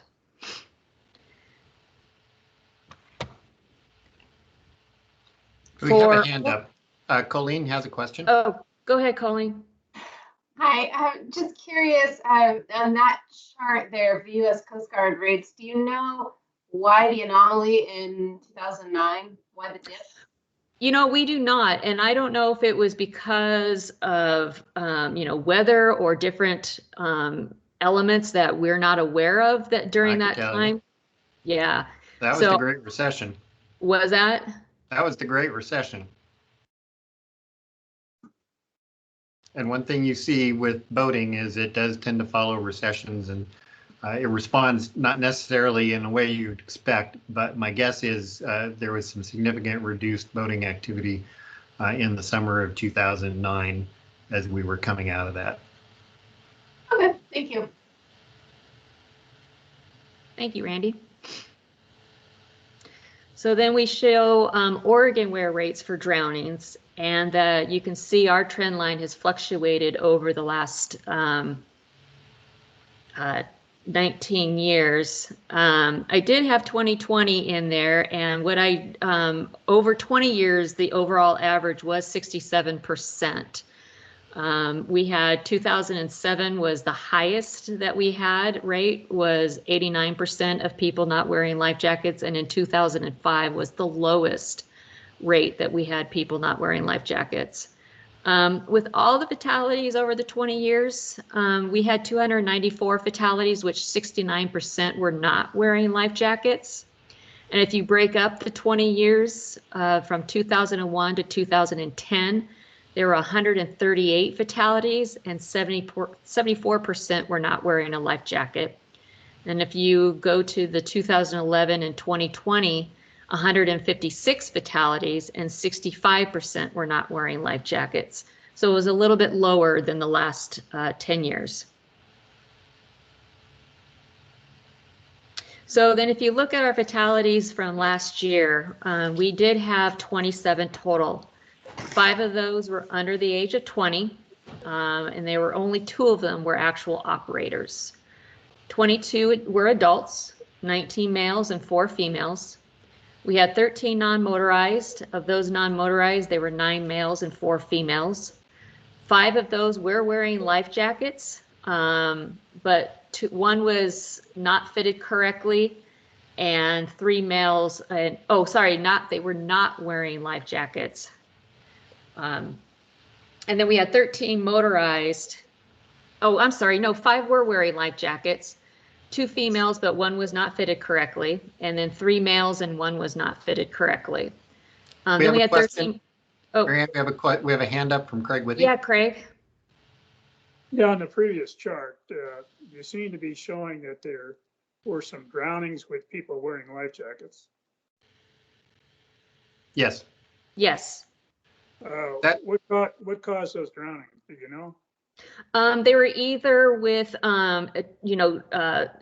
medical conditions or blunt trauma or something to that effect. In Oregon, we have a high number of entrapments because of all of our whitewater activities. Gotcha. And in whitewater activities, life jackets are probably the least effective because of the highly aerated water and the number of the amount of debris in the water. Right. Thanks. Welcome. From the 13 motorized, we had 12 males and 2 females. 2 of them were from the one boat. It was unfortunately the husband and wife that passed away down in Florence area. And then only 2 were wearing a life jacket. There was 1 female and 1 male that were wearing life jackets. So there was a 17 total that were not wearing a life jacket. So what do we do with education and outreach? We have several programs that we partner with, national and other states. We love to share information and ideas regarding this. I am on the NASBLA Education and Outreach Committee. Nationally, I'm the vice chair. So I'm in a lot of these meetings throughout the states, and we definitely share ideas and talk about how our education programs are working to make sure that people are getting the information regarding life jackets and all other boating safety aspects of it. So our current outreach, we use our website, we use Twitter, Facebook, Instagram, media releases. We also work with the Coast Guard Auxiliary when they do vessel safety exams. We also work with Boat America, which is also known as the U.S. Power Squadrons. They also do vessel safety exams and classes too. We also work with our Marine Patrol and of course our volunteers too. We also do a lot of handouts. We have the orange awareness bracelets for adults and kids, which are really popular with the Marine Patrol for handing them out to kids that are wearing life jackets and or at events. We do hand out whistles for those who are not wearing a whistle or don't have a whistle on like a lot of non-motorized boats that they need to carry.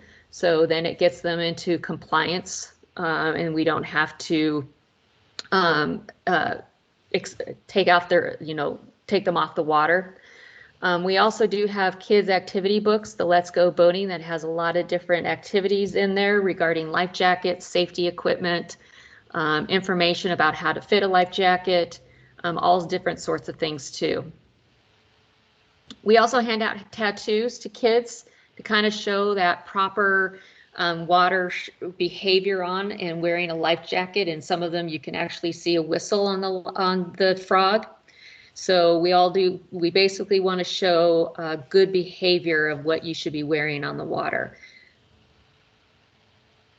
In 2017, we did our first set of stickers to hand out to people. These have been very popular with the adults. They love seeing their type of boating as stickers. And so they've been putting them on water bottles, on anything, their cars, things like that. And this also shows good behavior of wearing a life jacket and a whistle on board your boat and doing the activities that you like to do. In 2019, we came out with the new set of showing again the correct activity and good behavior of it. We kind of had a lot of fun with this group.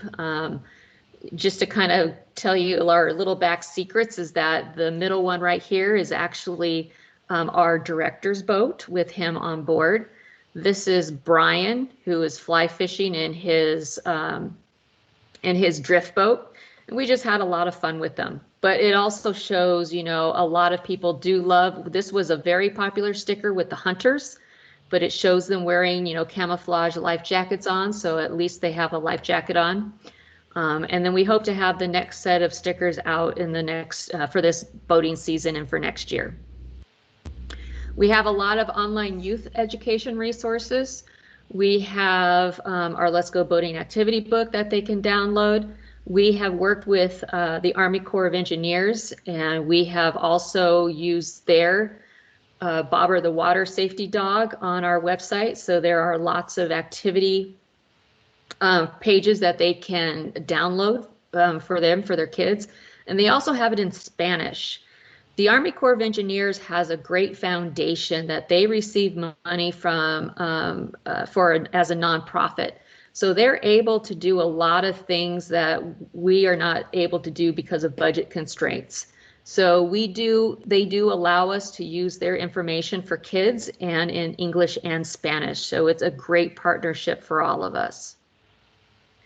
We also have our WaterWits program, which is still ongoing. Well, at least not for this year because of COVID, but this is a great program for schools that it works with the curriculum, and it's free for educators. We had some educators that were using it in their schools and they really enjoyed it. But however, because of COVID, that's kind of stopped for right now. But we do have a gentleman down in Curry County who has been teaching a lot of great education to their schools in their local areas. And he's actually now been doing water wits virtually with the kids and the teachers, and it's been working. Not as easily as it would if you're in the classroom, but it is still working and getting that message out to the kids. In our Boat Oregon, we do teach a lot of sections regarding life jackets, as you can see there, and we do actually talk about the risks, but for some reason it's not resonating with the boaters of why they should be wearing a life jacket. So maybe we need to change our education into a different way of what NASBLA standards are. We do talk about the risk, but maybe we need to talk about something else and in a different approach to the risk. Yeah, Val. Do you also in the Boat Oregon talk about the penalties involved with not wearing a life jacket? Not as much as we do. Yeah, we don't really talk about the penalties because we want them to have it more as a more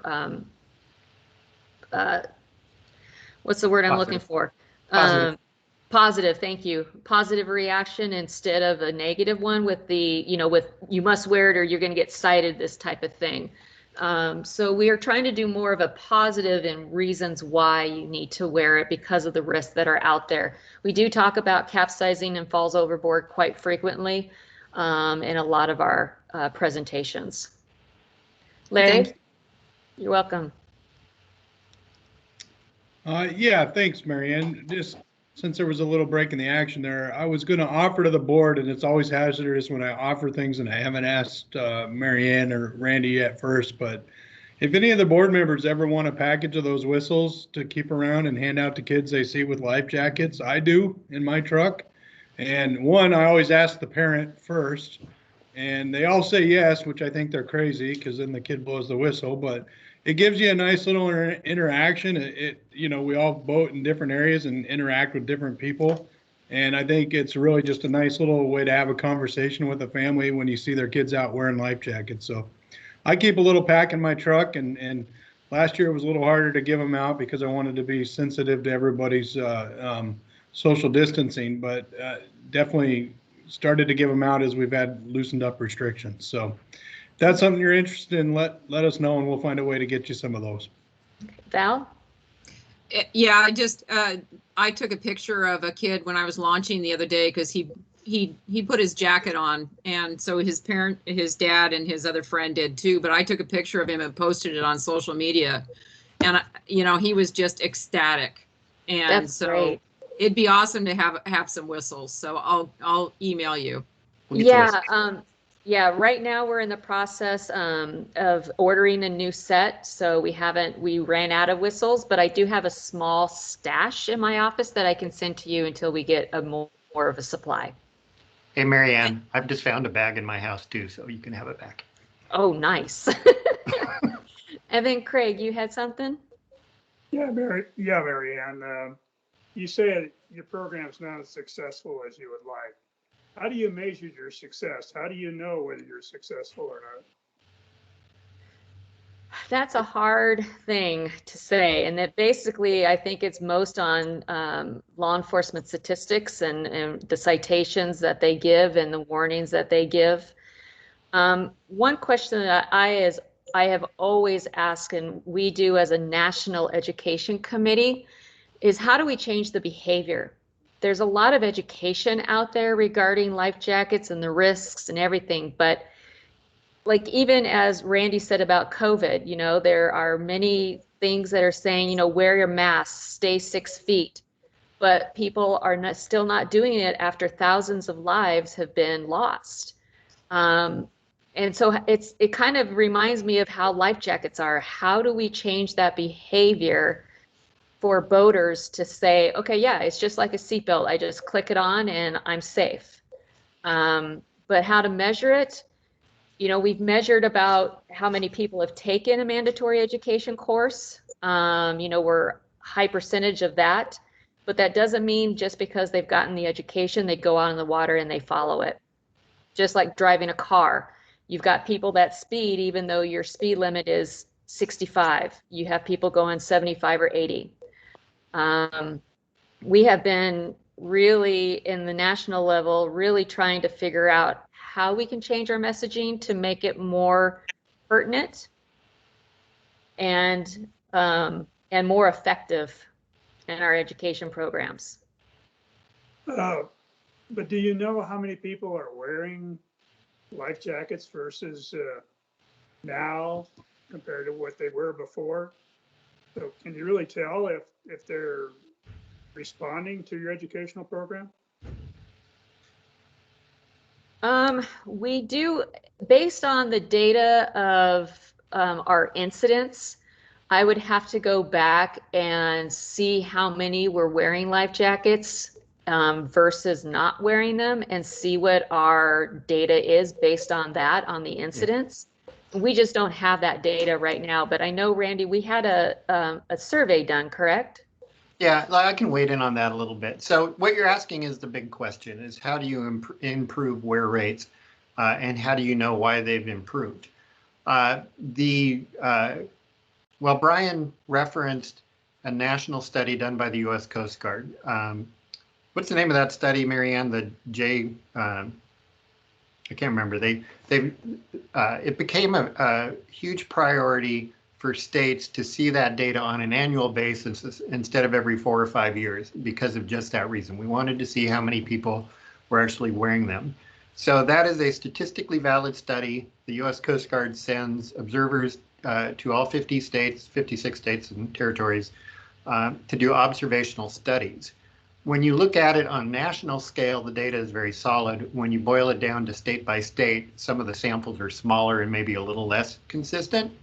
But when you see that, and as Brian noted, when you single out Oregon, our wear rates are actually about double the national wear rates. Part of that is because we're a cold water state, and you see that similar trend line in all cold water states. Alaska loves to brag about their high life jacket wear rates. Well, they're also the coldest waters out there, so it kind of makes sense. People have some level of common sense. When we have done, so I'm going to do a little bit of historical analysis here. I've been here long enough. Back in 1999, when I was hired at the Marine Board as a public information officer, I oversaw a $300,000 biennial campaign for life jackets and BUII education. So imagine that, $300,000, $150,000 a year, about $75,000 for the life jacket campaign and $75,000 for the BUII campaign. With those campaigns, we used a marketing company in Portland, the Gard-Gerber advertising. They did a fair amount of pro bono work in that, so we got a good deal.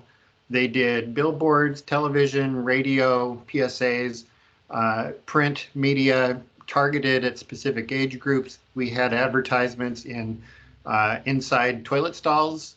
We did everything we could to try to appeal to the particular audiences. And part of that study was to come back in the fall, in October and November, and do a random telephone analysis of Oregon voters to see what their awareness was of the campaign, and to see if there was any changes to their activities, to their actual practices.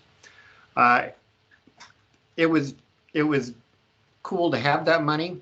I learned a lot through that process, but after 4 years of doing it, and then Ashley Massey, our current PIO, carried that on for several years, what we saw is we were actually teaching people, in some cases, the limitations of the law. For example, with BUII, a lot of people thought it was illegal to have alcohol in your boat.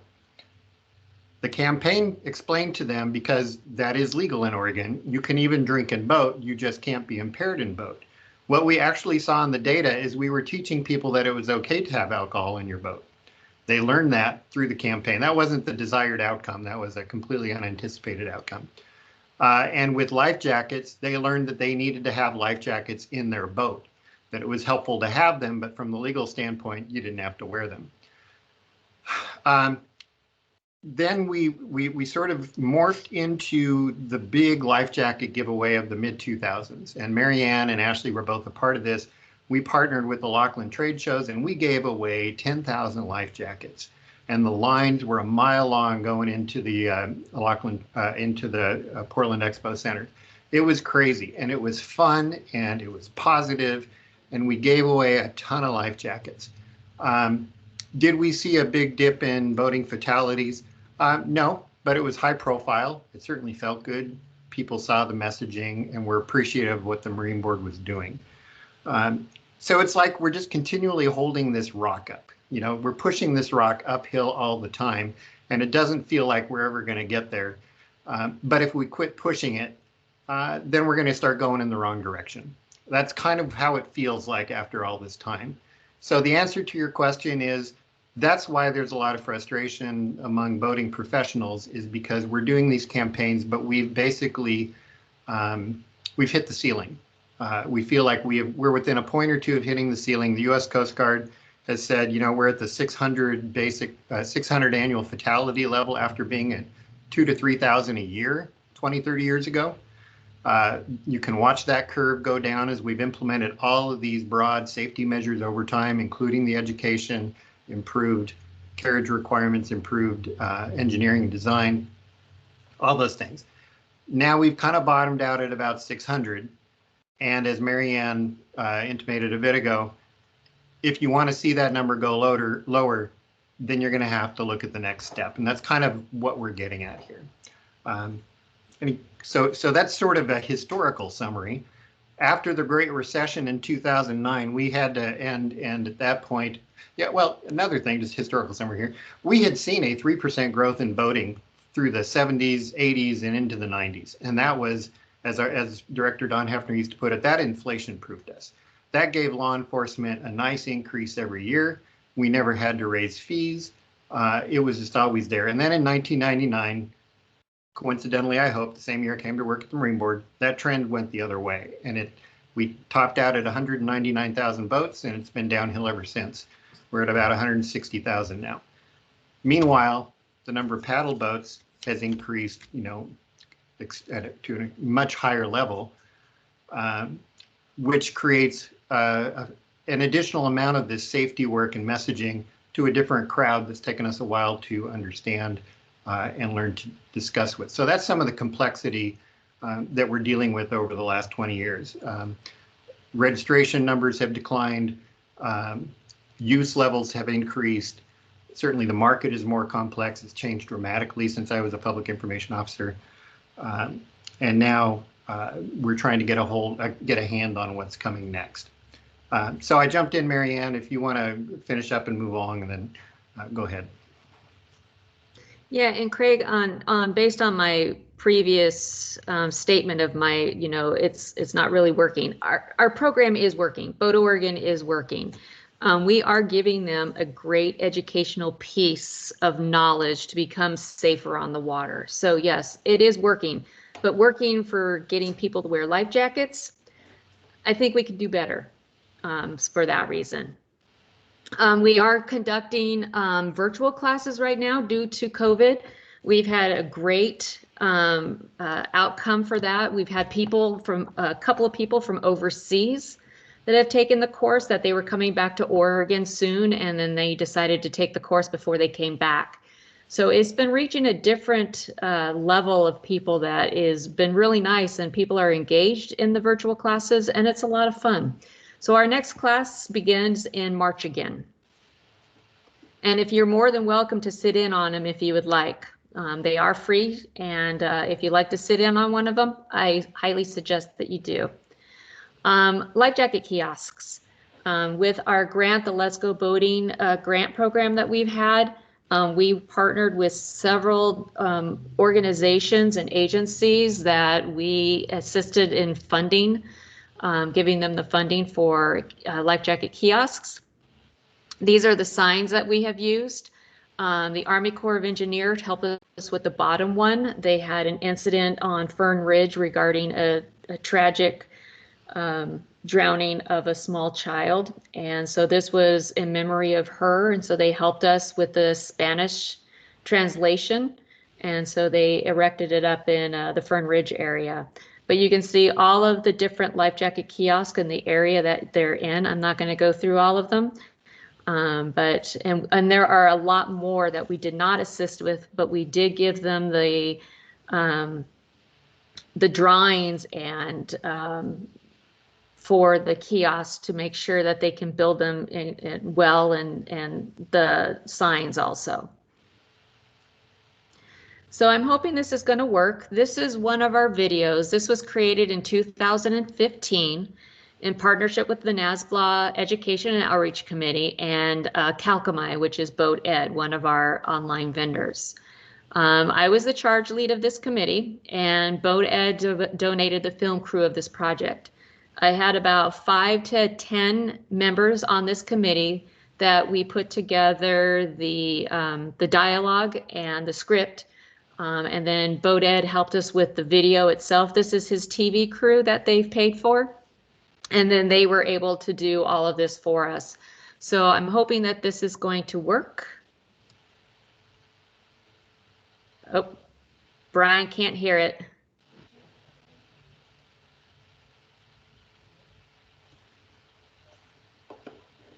Proper fit, because it's especially important when it comes to children. To start, make sure you have a life jacket that's the correct size for your child. Small, medium, large to start. And once you get the right size, you got to make sure that the life jacket fits snug, but not too snug. That fits snug. Once you put the life jacket on, you got to adjust the straps and such. A good way to tell if the life jacket is fitted properly is to lift up on the shoulder straps. The straps might ride up a little bit, but it shouldn't be more than an inch or so off the child's shoulders. If you're coming up more than that or to the earlobes, then it's too loose, so tighten it up. So the reason to make sure the life jacket is snug is obvious. You don't want it to slide off your child if he falls into the water, but there's more to it than that. You don't want the life jacket to slide up, potentially hindering your child's range of motion, and therefore ability to swim or stay above the waterline.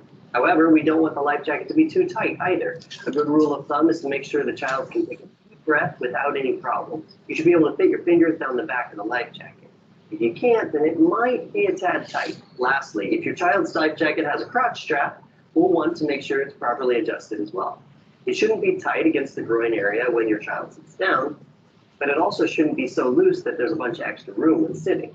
You got to find that fine balance between comfort and security. The main goal is to make sure the strap doesn't allow the life jacket to come off over the child's head. Overall, the reason to ensure proper fit is because safety is really important, especially when it comes to kids and preventing drowning.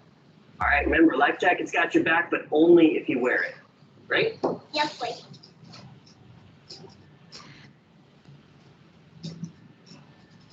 So that video has been shared nationally. We also shared it with other organizations here in Oregon that I have found out that we're going to be doing life jacket fitting for kids at some events. So I always sent them this video to kind of train their employees with those who are going to be fitting the kids to the life jackets to make sure that they're fitting them correctly also. This next video was done by the Water Safety Foundation through a grant from the Coast Guard. And WSF, the Water Safety Foundation, shares all of their videos with all of the states for free. They use the grant money from Coast Guard, so that actually gives us the capability of using these for free in any of our social media. We have posted all of these videos on our social media, and they're also on the website too. So hopefully this one will play.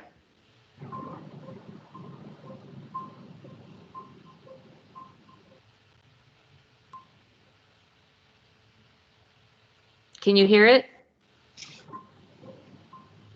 We hear music.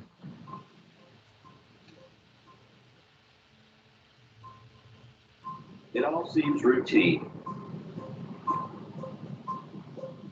A drive to the grocery, the barber, the hairdresser. It's just a short ride, right? But distractions occur. And even though you are doing all the right things, maybe somebody else is more distracted than you.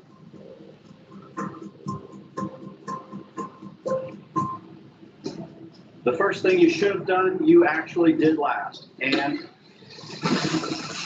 you may never need a seatbelt again.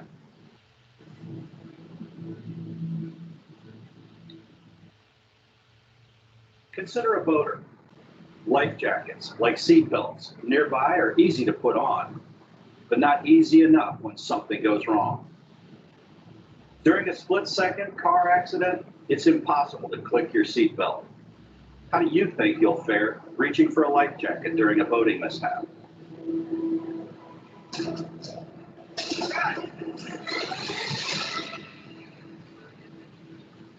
Just like seatbelts in cars, life jackets on boats save lives, but only when they're worn.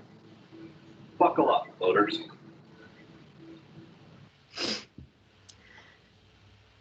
So those are two very good videos that we utilize, and Army Corps of Engineers come out with some other videos and things like that. So we do have many educational opportunities to share with our boaters in our state. For national campaigns, it's not. Oh, sorry, my. Do you see that black box? I do. Go back a slide. Well, that's kind of weird. Brian, do you see that black box? Yeah. Okay, there Go ahead, it is. Marianne. Sorry, I had That's to get control of it. Okay, sorry about that. So we do a lot of work with the National Safe Boating Council campaign. We do independently within our state, and then we also do nationally. We have bought these life jacket zone signs, and we put them up in locations just to remind people around the launch ramps and things like that to wear it. They have a how to choose their life jackets. They have several brochures, ads, and signage, infographics. We use their Wear It logo a lot in our advertising, and audio clips, and we use those that can relate to our boaters.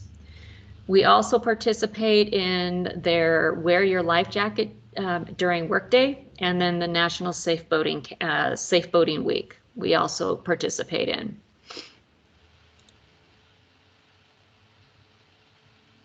Okay. With the Army Corps of Engineers, we also use a lot of their campaigns also with the foundation.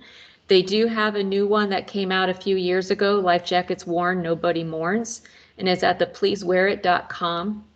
They have several items that we can use, and also in Spanish. They have some of these that are in Spanish also. So we try to use those as much as we possibly can in our educational and outreach information. So if there's not any questions, I'll hand it back to Randy. Okay, request control. Okay, feel like we're getting later in the day now, so I'll try to move through this, but I don't want to leave anything out.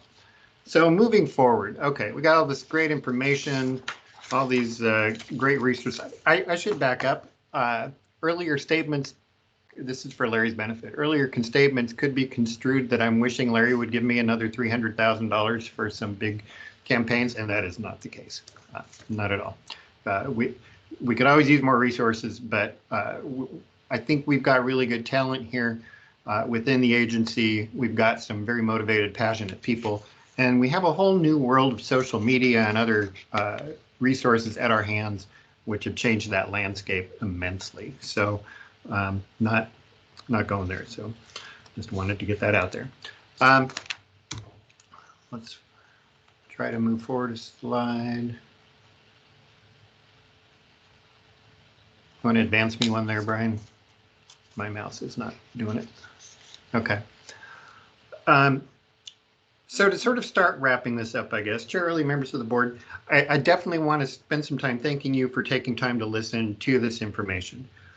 This is I guess it's more detailed than what it could have been. But the information that's contained here has been the focus of multiple organizations for decades. Life jackets and boating fatalities are one of the key things that NASBLA, BSAC, Boating Safety Advisory Committee, National Safety or National Safe Boating Council, and other organizations have focused on for years. We used this opportunity to force some internal discussions to look at what we've done in the past few years and what we can do differently in the coming years. Those are hard discussions because we all feel like we're plenty busy, but we can also spend more time and should spend time evaluating our programs, looking for new ideas, and partnering as broadly as we possibly can. So one of the things that this caused me to do is really sit down and spend some time thinking about how we can do things better in the future. So this is the going forward piece. So these are some things that we have done either this last year or plan to do more of in the future. One thing that has changed for me personally is giving media access to incident data.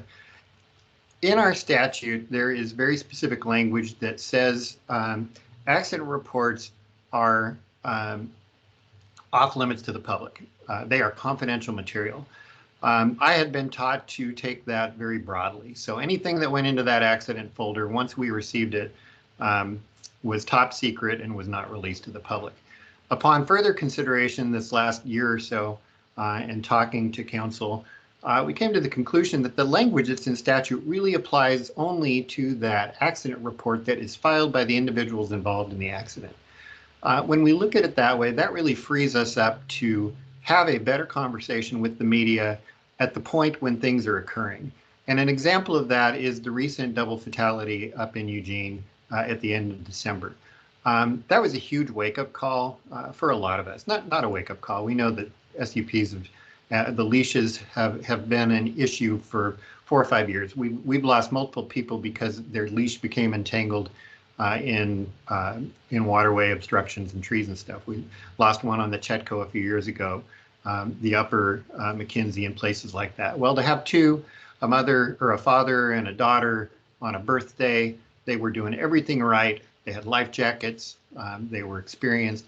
They just had a leash on that wasn't right for that type of water. That's a huge educational moment.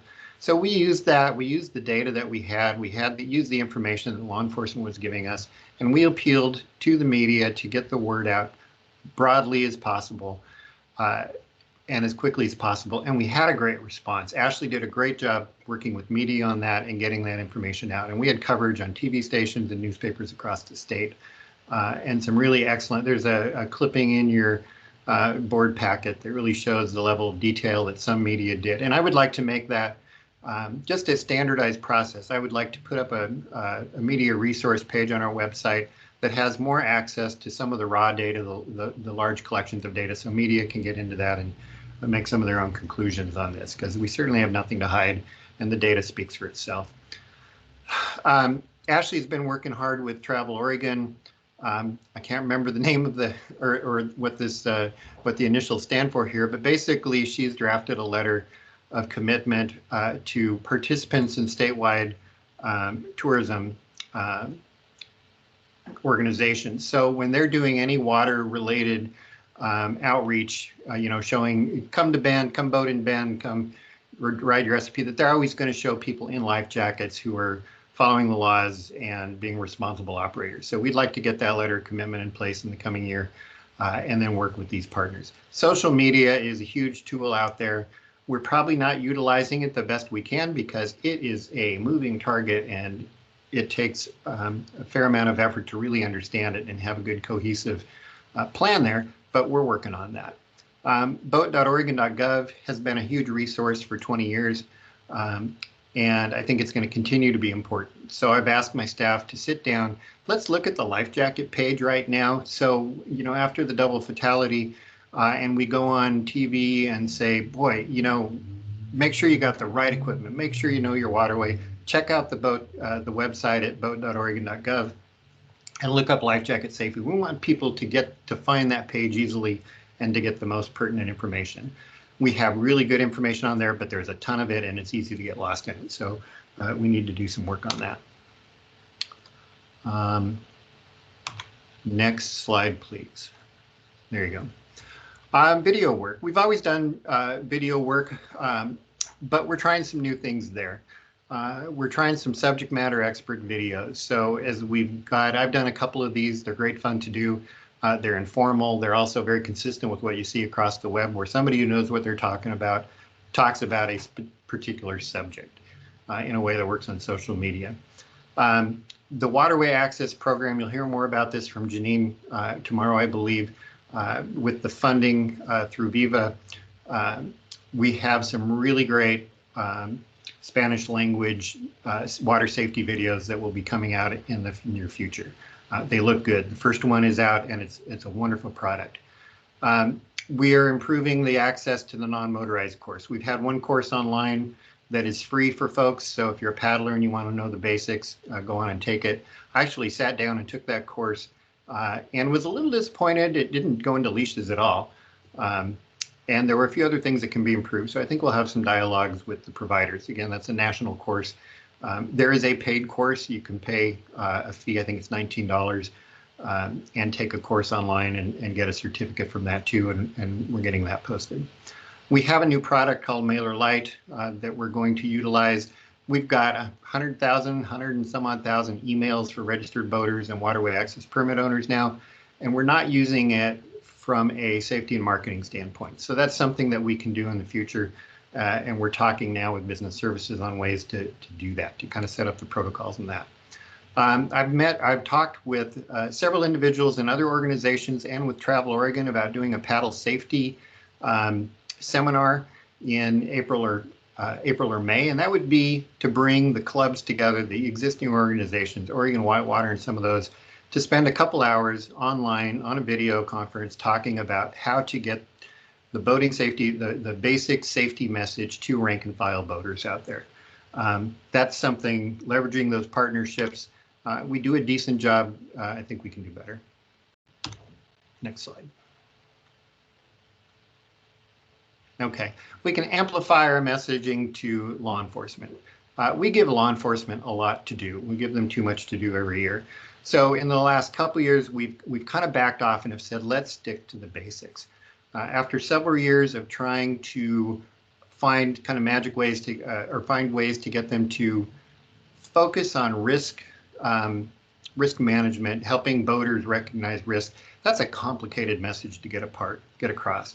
So we're backing that up and saying, you know what, let's go back after life jackets. Life jackets are the common denominator in 80% of our fatalities. Let's really go back to that and spend some time on life jackets. So that's a message that's coming here to law enforcement, is to come back and hit that nail on the head. Next slide. Boating Safety Advocate Pilot Project. So some of you have heard about this, not everyone has. This is a new deal and we're implementing it this year. Historically, law enforcement was our contact. Well, you know, Mary Ann and her volunteers would go into the schools, but law enforcement, those 45 full-time officers and a number of seasonals were our first contact to local schools and community resources. In the last decade, we have heard time and time again that that's getting really hard to do. Schools are too busy. Schools don't have time to have officers come in and do the life jacket and water safety training that they used to do.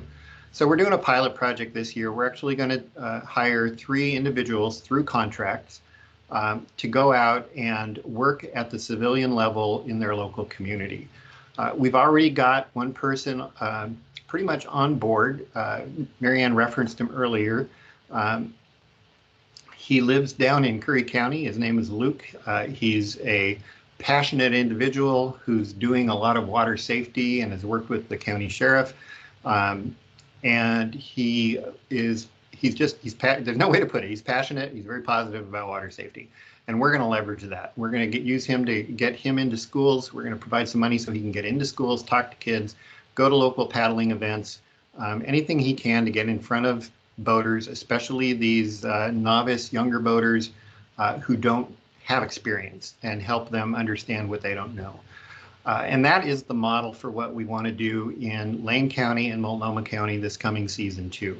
And we will monitor this. It's actually a very structured process that we will be working with these individuals in 2022. If we're able to show benefits from this, we will move that up to 6 individuals statewide as part of the 2-year project. Again, these will be contractors. We'll train them. We're looking for civilians, not law enforcement, but they will liaison with local law enforcement on occasion.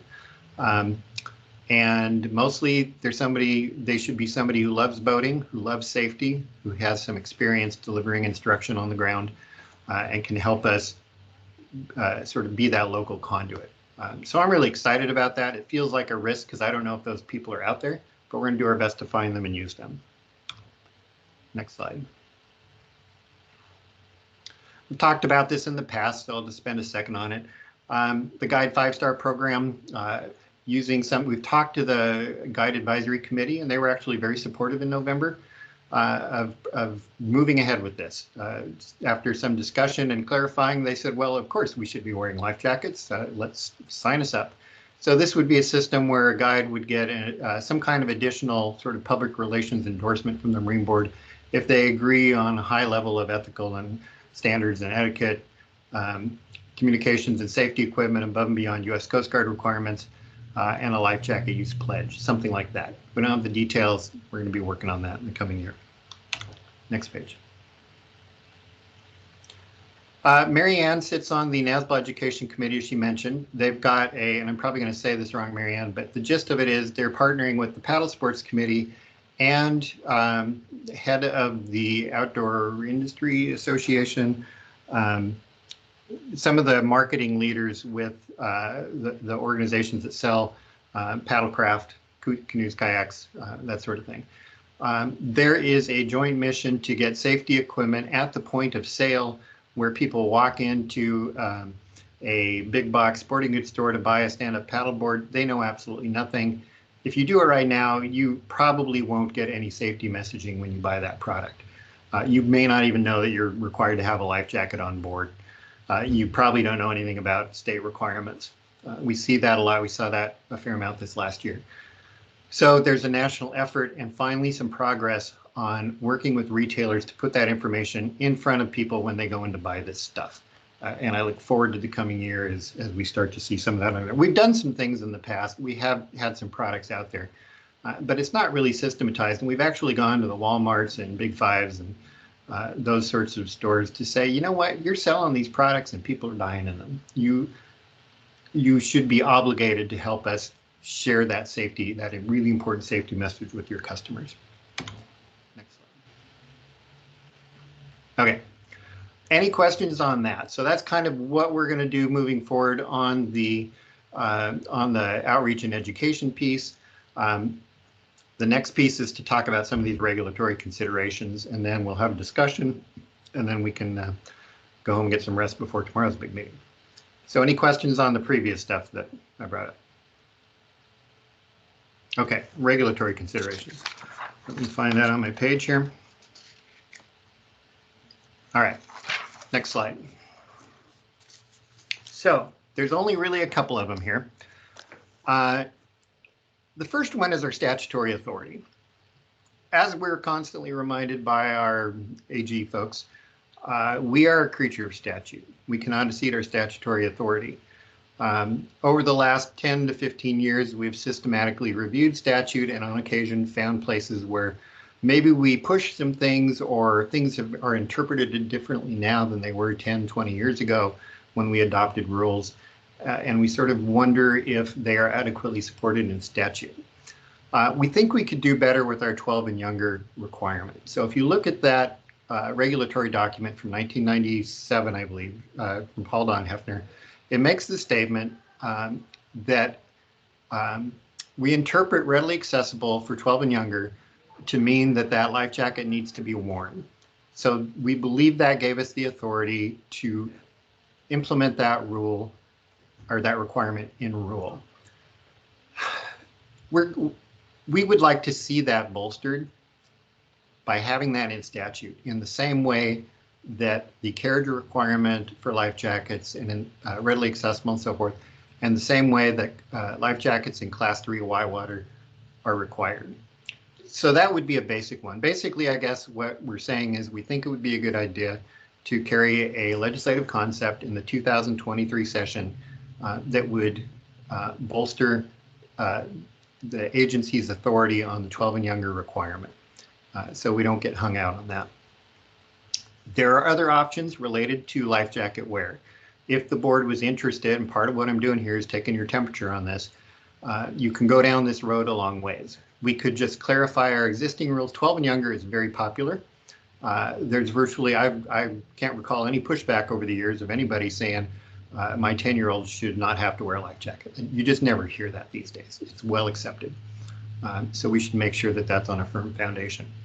Are there situations where we would also like to add mandatory wear or consider it or give the board authority to enact it in certain situations? I think about the last recent legislative session where the authority to allow electric motors on previously motor prohibited lakes was moved from statute to rule.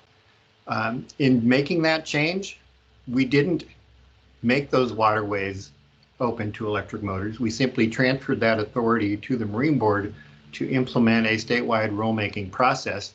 And there were serious sideboards on that. If you'll recall, electric motors only at slow no wake speeds. So basically you're trying to maintain the character of that.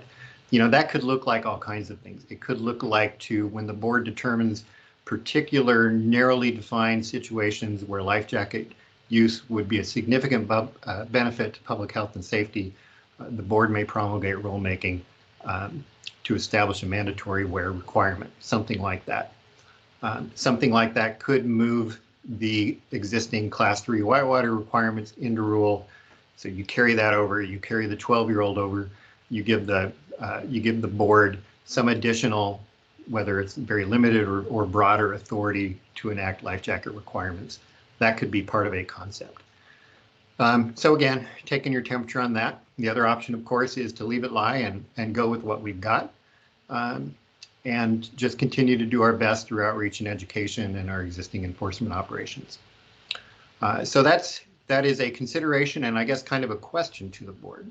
The other piece relates to the recreational racing boats, the scullers and the rowers. I believe it's an unintended, I guess, exemption that as recreational users, they can be out there amidst other recreational users and somehow be exempt from having life jacket requirements. I think you could craft something that would satisfy the U.S. Coast Guard. I've had some discussions, you know, where if these racing boats are accompanied to some degree by safety boats with adequate life jackets on board or some other sideboards, that they are exempt. And if operating recreationally outside of a regular schedule or outside of the safety equipment, that they would need to carry or wear additional or life jackets. I see Laura Jackson's hand up there. I don't know if that's a good idea, a bad idea. I'm not even completely sure it's possible for us to do that because of the federal preemption. But it is a conversation coming up more and more. So Laura, what's your comment? My comment is a very simple one. Don't just pick on the rowers. Racing canoes and kayaks are also exempted. And if you look at a flatwater racing shell, even used in a recreational situation, or a flatwater racing kayak, there is no place to store one. And in terms of paddle sports, there are some really great PFDs that have been designed that can be worn while you're paddling a flatwater Olympic style racing boat.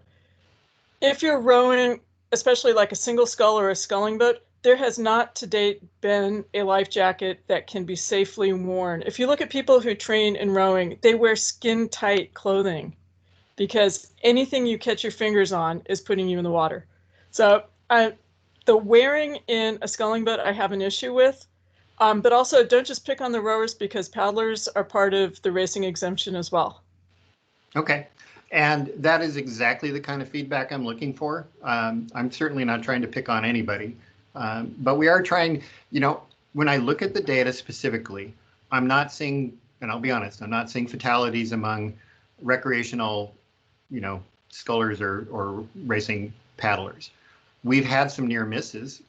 We've had multiple crew boats end up wrapped around bridge pilings or sinking in the middle of Foster Lake when the waves come up, and the safety boats are inadequate to respond, that has some concerns that maybe you can address through some additional regulation or just better partnerships with organizations.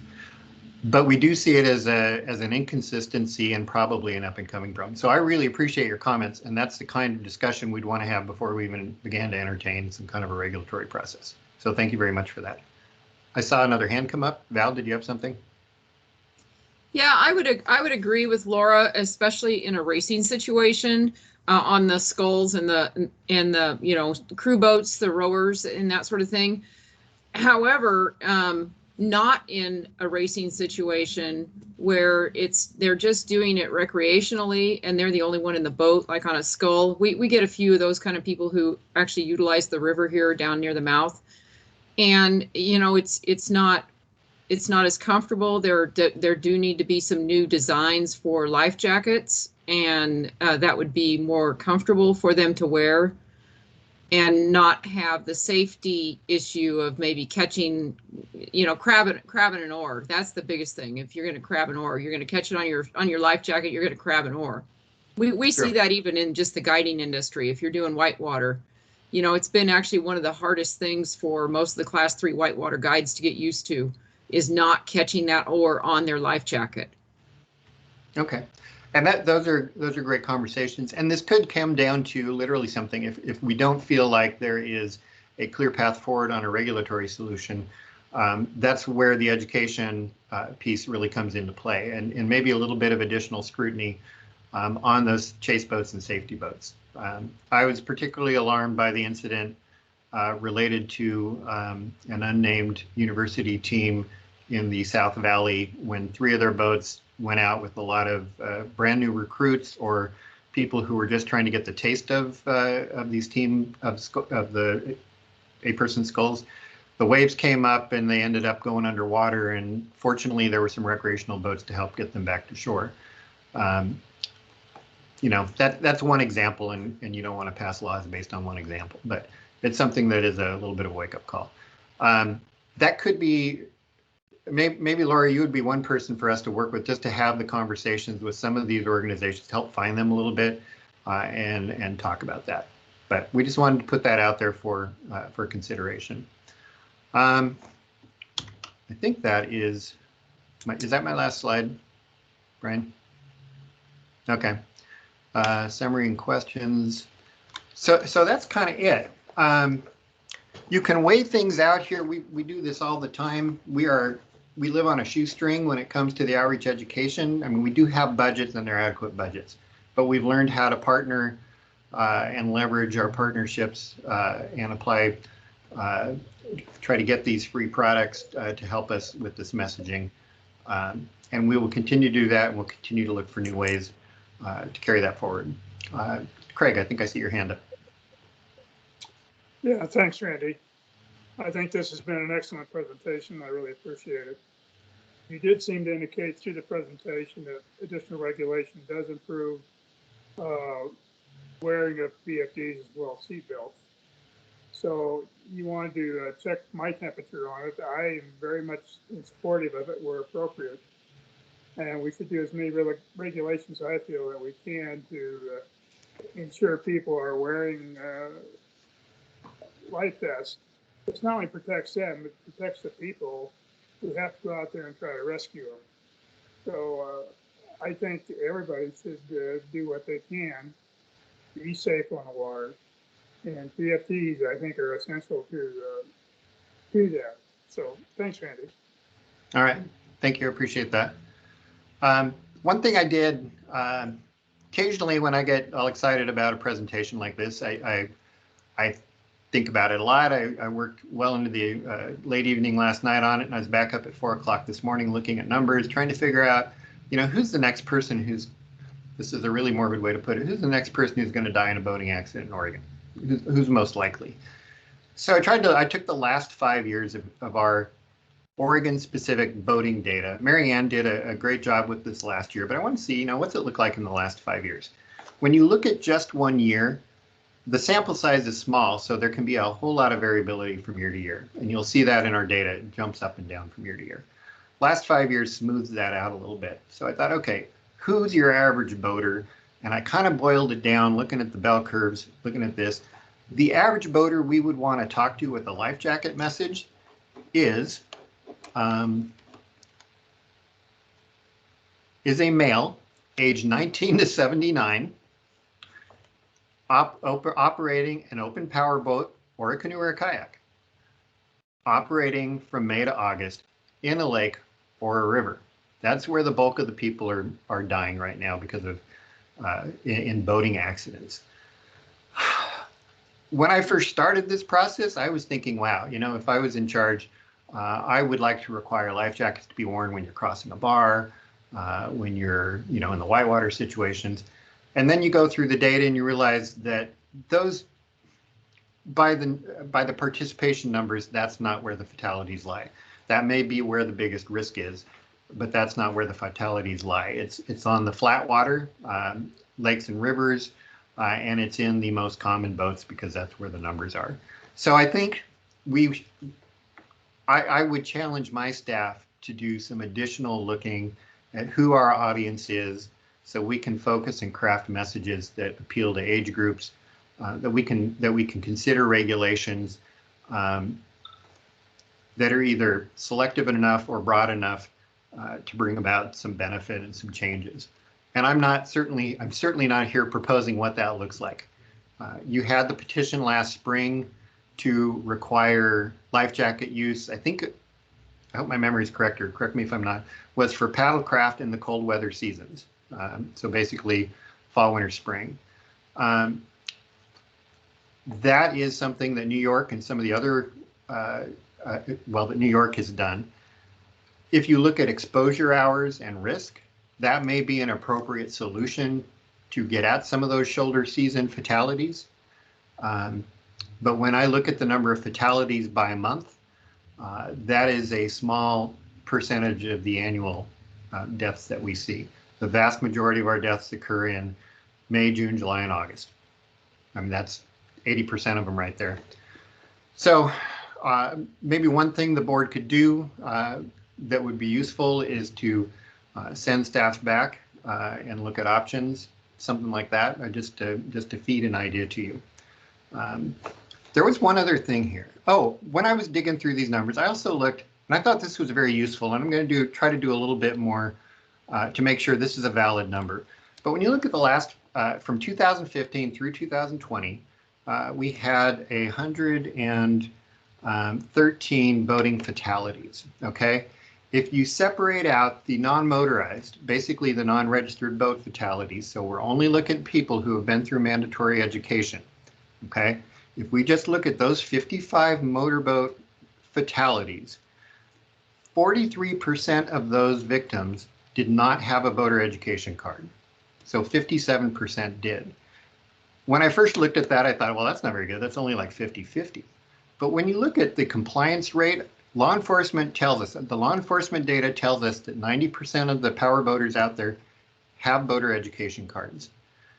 So if boater education cards didn't matter and were statistically insignificant, you would assume then that 90% of the boating fatalities victims had boater education cards, and they don't. It's less than half that. So that tells me that you're half as likely to be involved in a boating fatality in Oregon if you have a boater education card. Whether that's a causation from the education, I'm not sure, but I would like to think it is. And I think it speaks well to the education requirement that we have in the state. That is a step in the right direction. So that may be part of this discussion as well. I believe that there is a bill in Washington that would look at extending their boater education to the non-motorized side of the world too. I'm not saying that's right, but there are benefits from education, required education. That is the end of my presentation. I would be glad to answer any additional questions or bring back any data that you would like to see and revisit things as you would care to see them revisited. But just one last statement here. Thank you, thank you, thank you. We really appreciate, my whole staff appreciates you taking the time to listen to us and kind of see the world through our eyes as we work through this. Thank you. So Randy, I have a question. This goes back to almost the beginning there. We're talking about the penalties in 830.990, the penalties for not having a PFD. Okay. Is that a fixable ticket? So if somebody gets, can they use that money, you know, because so the fine now is $110, you said? Right. So then So the reason, I go to Eddie's presentation of, is your life worth $100? Can they use that and fix the ticket? it depends on the county. As a state agency, I don't have authority to determine what the local courts do, but many law enforcement agencies will work with their local courts to provide essentially a fix-it ticket process. Okay. So if you come in after your ticket and show the judge your life jacket, you can get that ticket torn up.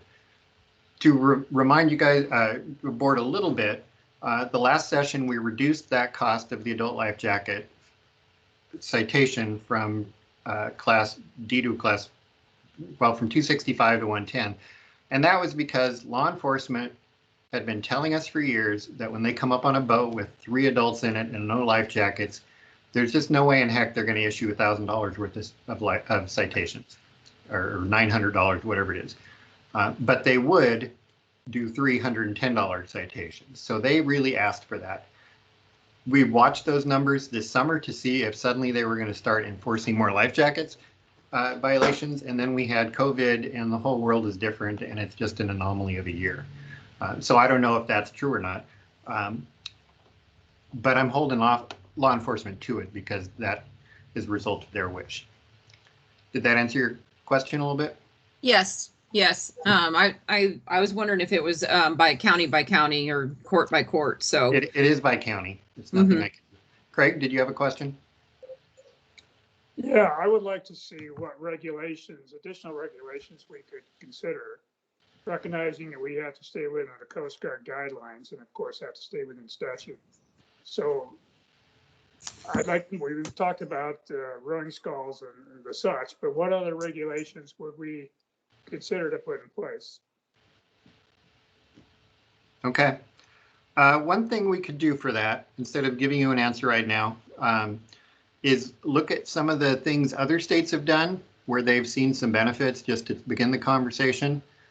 And then look at some of our more specific geographic and temporal fatality sort of situations and see if there are things that we could apply there more surgically.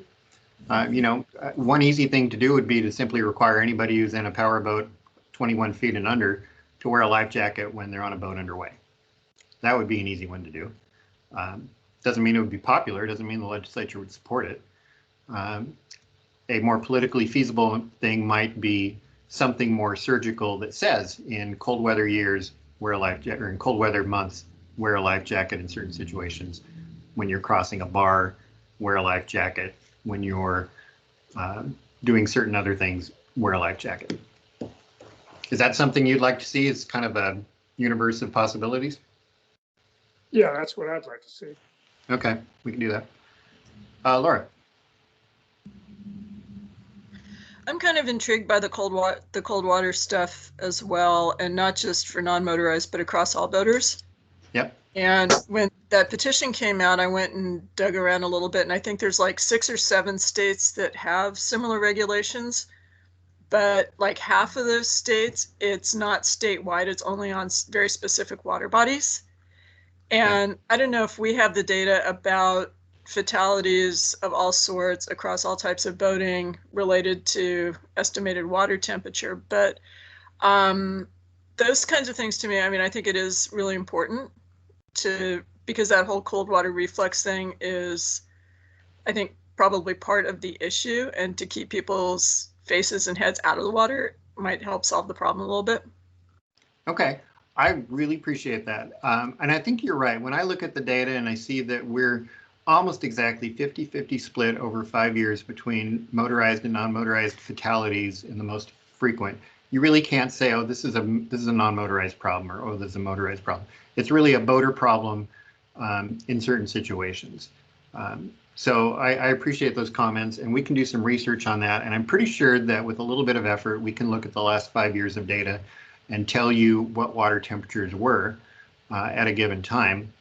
And, you know, Oregon, it can be interesting. We can have cold water well into June, depending on what the runoffs look like. So that can affect things too.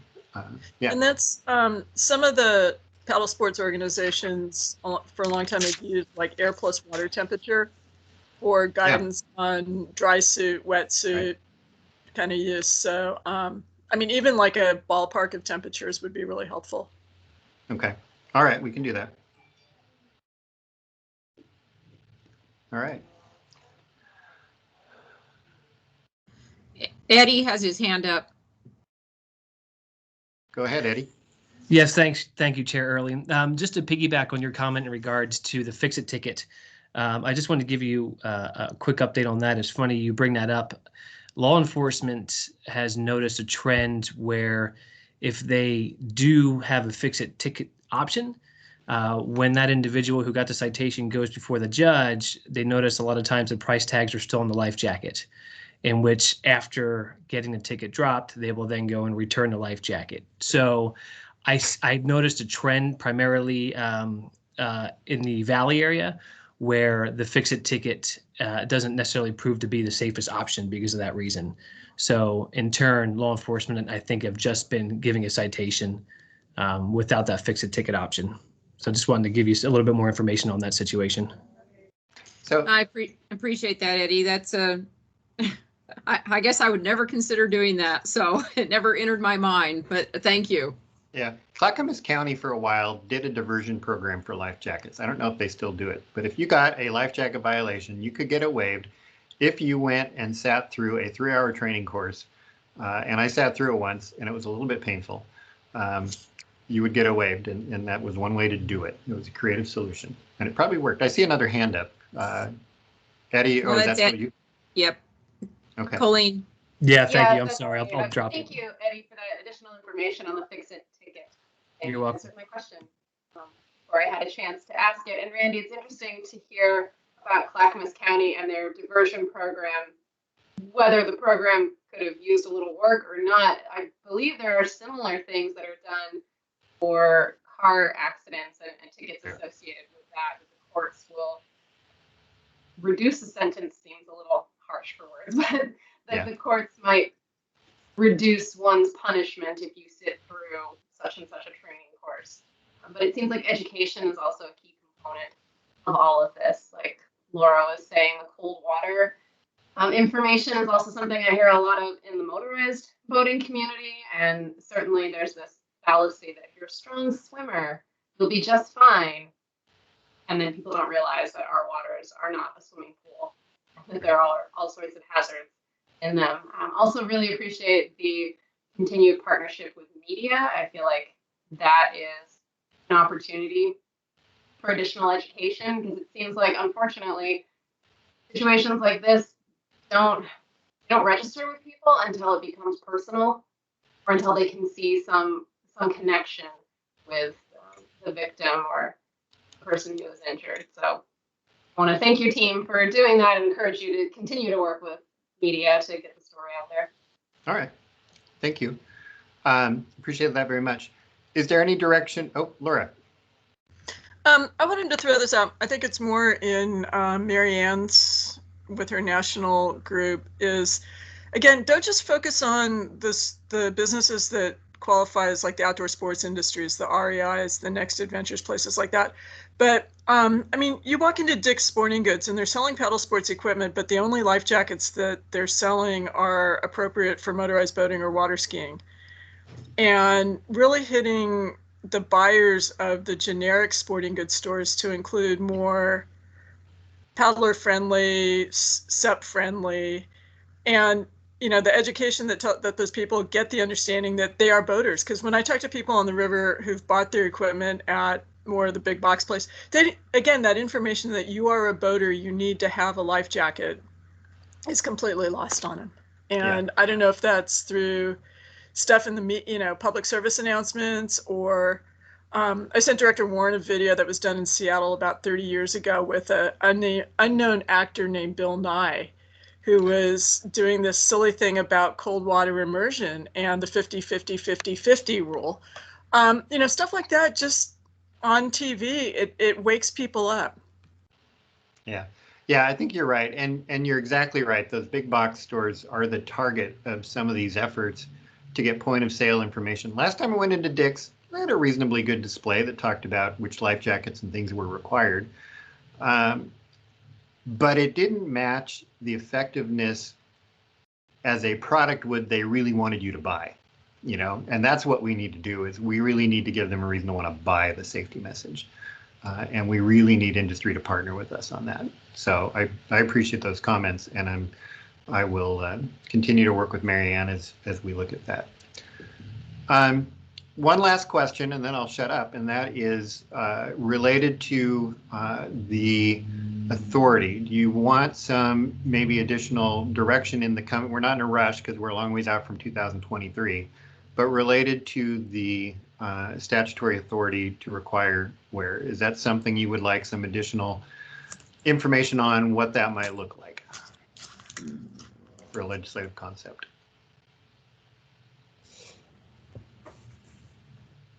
I know we're all It's kind of not so tired. much work to pull it. I don't think it would hurt to have that information to review. Okay, we'll put it together and maybe provide some additional talking points when we present future information. Okay, Larry, is there anything you want to finish up with or summarize as we come to a close here?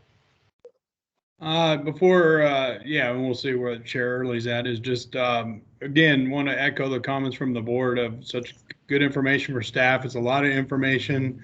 So board members, if you have questions that you think of tonight and you wish you would have asked them, don't hold back. Email Randy. I'd be happy to give you his email. No, you can email Randy, Marianne, myself. Don't sit out there wondering. We would love to get that information for you. And, a friend of mine that does some safety coaching type things one time summarized it best, I thought, which is if people wore their life jacket, voted sober, and paid attention, Marianne and Randy might be out of jobs eventually. So it seems like a simple thing to say, but it is a contributing factor to so much of what happens out there is staying sober, wearing a life jacket, and paying attention. So,